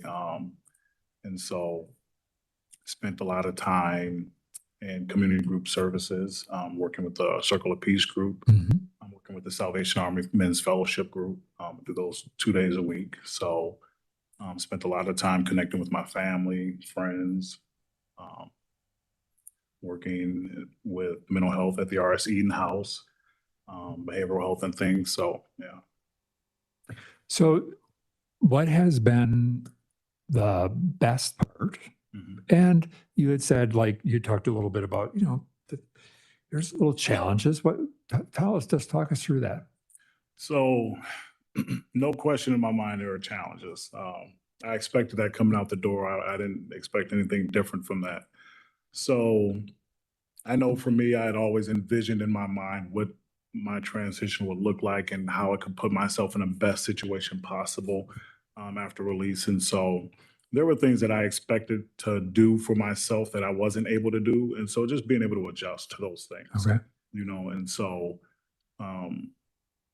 that adjustment period, excuse me to you guys, I'm kind of under the weather right now, so I'm Yeah. just kind of battling that. So just adjusting to some of those things that I, wanted to do and could not do, and just understanding the process. I think that the best part of my release has been,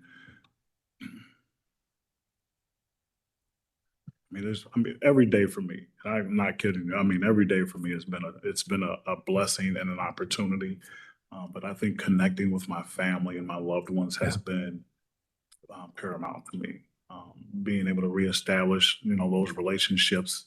It's easy to talk on the phone for years and video visits and things like that for years, but to be able to be in person with your nieces and nephews and Yeah. your son, and it's a different experience. And so for me, it has just been a joy just to have that space with them.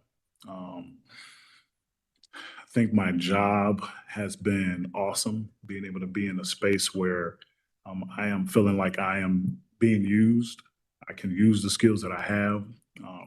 Spend years, preparing to use the skills that you're always studying for and reading for and all the programming. And so being able to actually put it to work and put it to use and feel used, feel like you're adding, to the team and stuff like that. It's been awesome.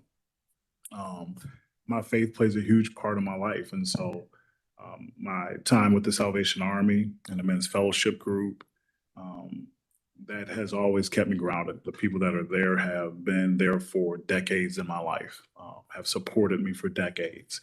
And so that has been a great experience.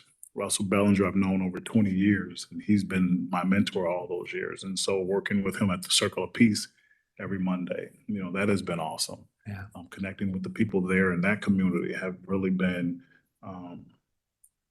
beneficial to my life. It's been essential, but it's a give and take, and so that's been great for me too. That's remarkable. Can you talk a little bit, just if you think over the entire span of time, since this happened and since your involvement in this and all that you've accomplished, and you've accomplished much, and I can see that and I can hear that in your voice, and I can appreciate all of the work that you've done. Along the way, like, what have been some of the most influential experiences for you? Yeah. So I think the first one is going to be education. When I was first incarcerated, I came into prison with a GED. I was actually in my senior year of high school when I got in trouble and ended up having to get my GED. And so when I had the opportunity to go to college, it just changed my trajectory. Education has been probably one of the biggest parts of my life for these last 30 years. Yeah. Being able to get associate's degree, bachelor's degree, Right now I'm enrolled to go to the University of Minnesota to start an MBA program. So education has definitely been a huge part of my life. My faith has been the core of my life. Giving my life to the Lord and being able to walk in that space freely from the person that I've always wanted to be and knew I could be and just never followed that. But having the opportunity to have people in my life who were encouraging and supportive and just, edify your spirit. And so for me, that was, probably the single most important thing in my life. And then I would say there have been a core group of men who have been, they've been my family, and we've walked together for years. And to have those kind of relationships in my life where it gives you the drive to want to be better every day, to want to bring something to my community, wherever that may be, every day, something good, something beneficial.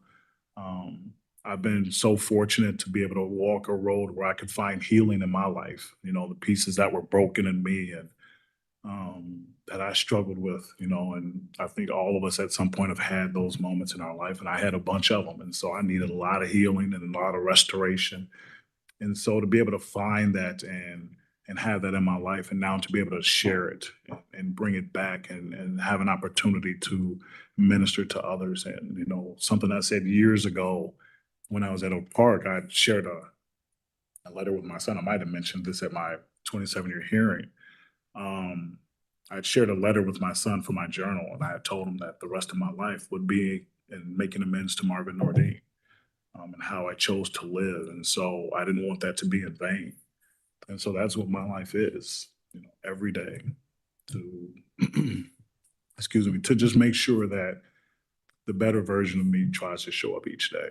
I'm not perfect. I make mistakes. I fall short. I miss the mark. But by far, I am constantly looking to be better, to be a part of making things better. And so that's me.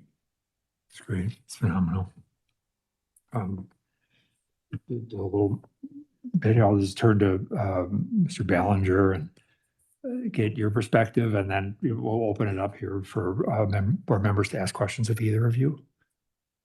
Well, as Joseph said, I've known him for a long time now, and I don't know if I've said to this group that when I first started going in to the facility, I just thought, this isn't a job for me. I don't think so. But as I was waiting for the next job, I developed a relationship with more closely with those who have been given their parole, and I'm glad to say that they're showing up every week, and it means a lot because there's a lot of young people that show up too who are like young people, a little wild, and don't have the haven't started thinking about where their life is going. And so to have these other folks there to talk about their life and what happened and the changes that I can see right off and then they can see, it's made a huge difference.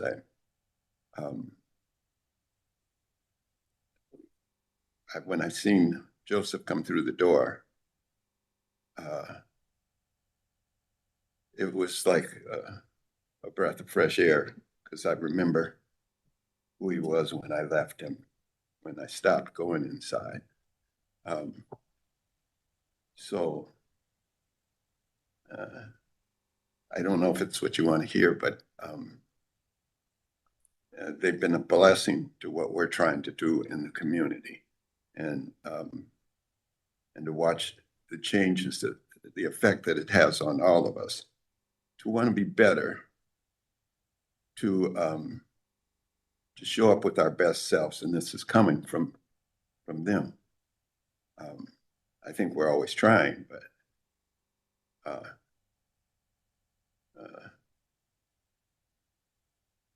it helps us see that it can be challenging out here. But we can find our better selves. So that's what I'm seeing from him. A long time ago, I seen the remorse, and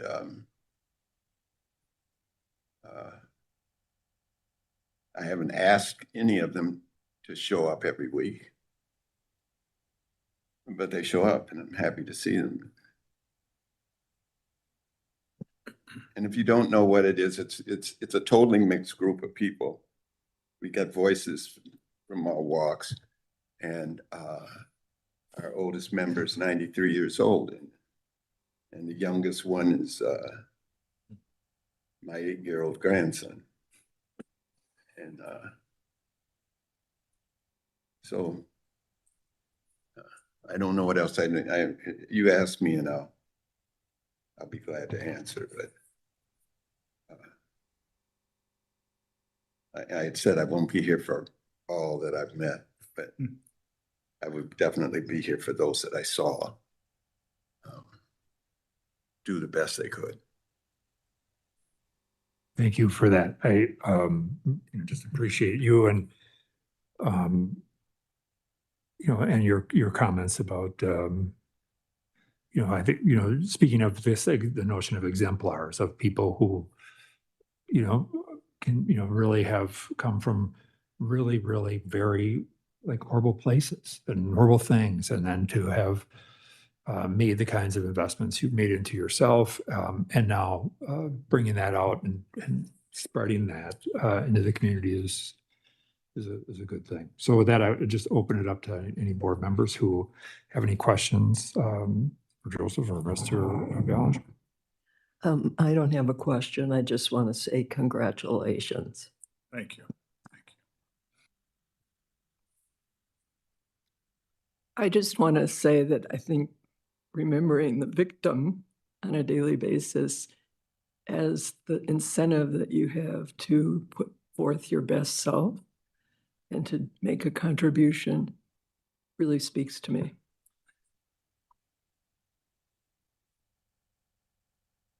Other members? I had a question just based off of something in the PRT narrative.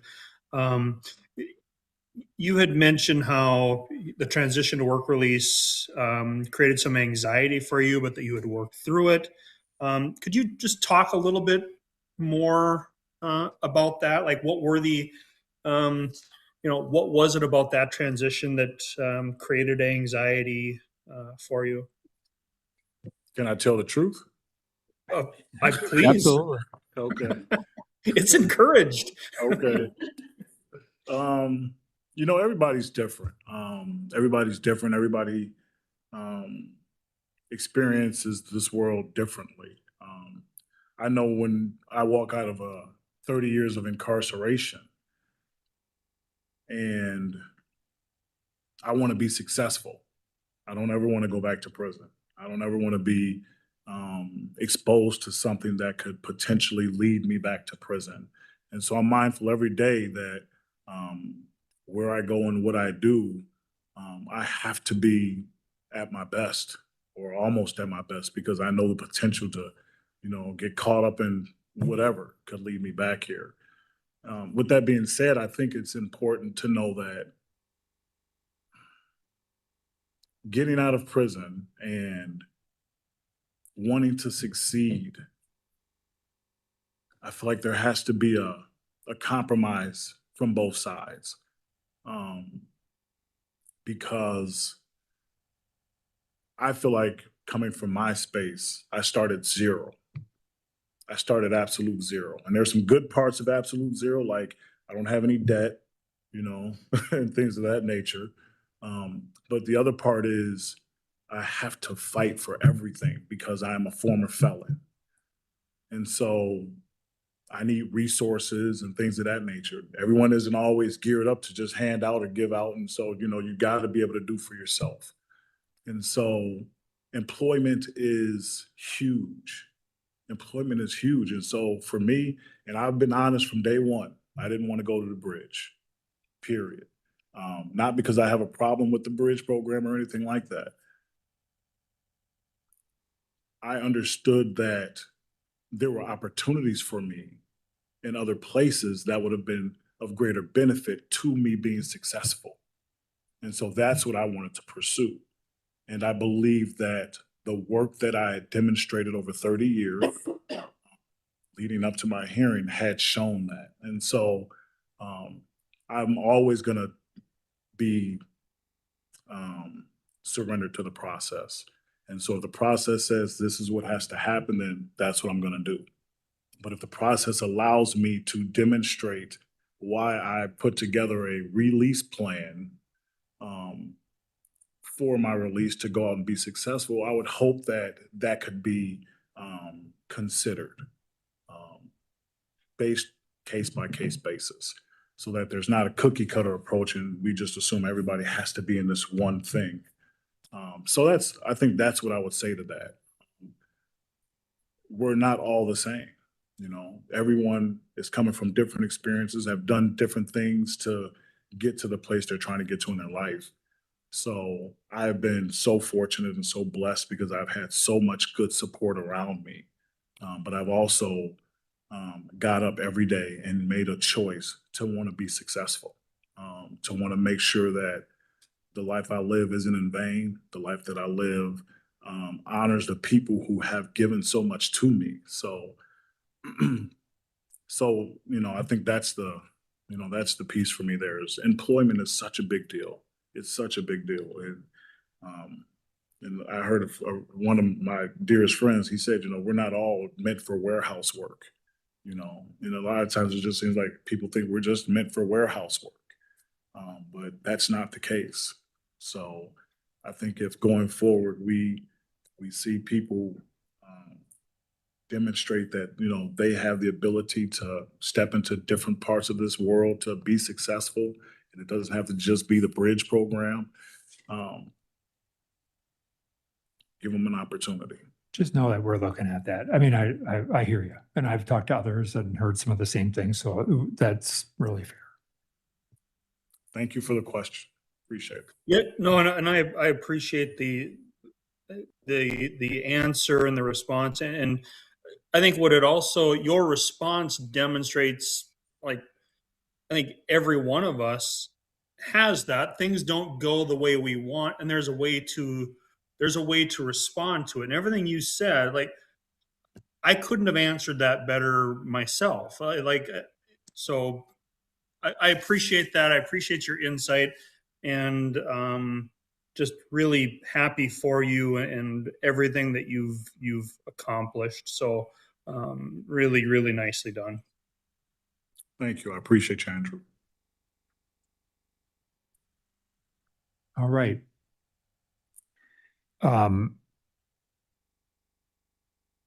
just going to take a little bit of personal privilege here, and just, just to say, I'm just going to offer a motion since we had the chance to meet, obviously before some of the board stuff was in place and along the way, and I just really want to recognize, all the work that you've done, and I think a friend of mine who has this habit, and I've been talking more about this, uses the phrase when he would see people, he would say, "Good on you," not good for you, but good on you. And I asked him about it one day, like, why do you always use that statement? And he said it really implies two different things.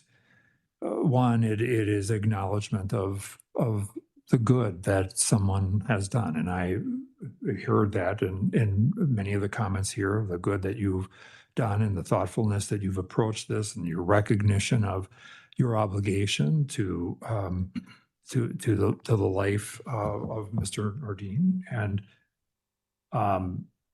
but it also is a wish and a hope that good continues to come to you, and that you continue to share that good with the people around you. And based on what I've heard, I have little doubt that will be the case. And so with that, I would move that we grant you parole.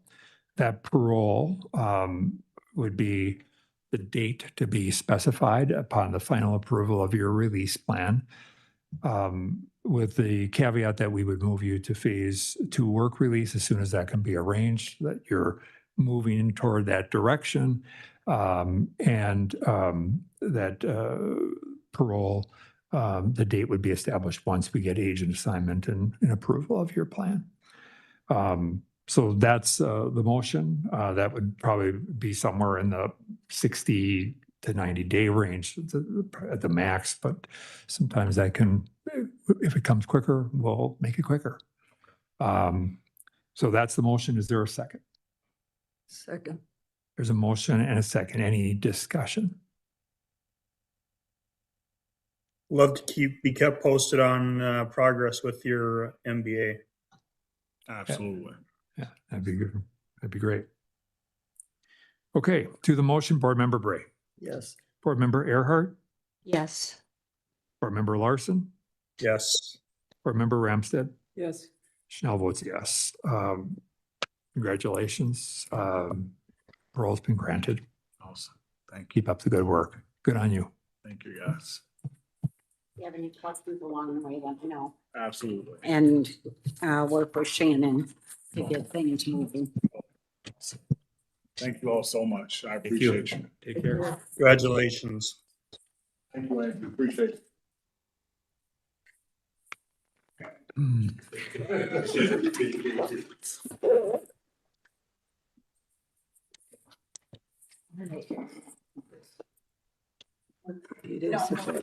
Thank you. All right.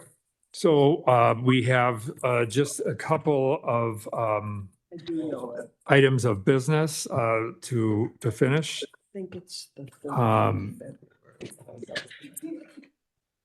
So we have no public comment today. We do need to take action on the minutes of the last meeting.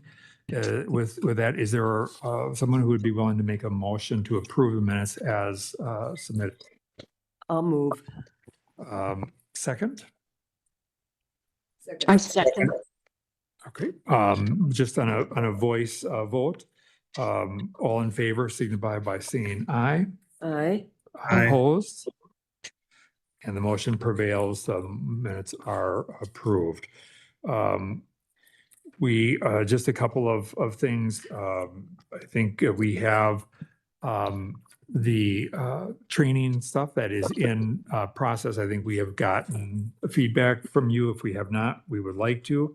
We know that the Secretary of State's office has submitted some of the names to the governor's office for appointments on the open seats, and we should hear about that relatively soon.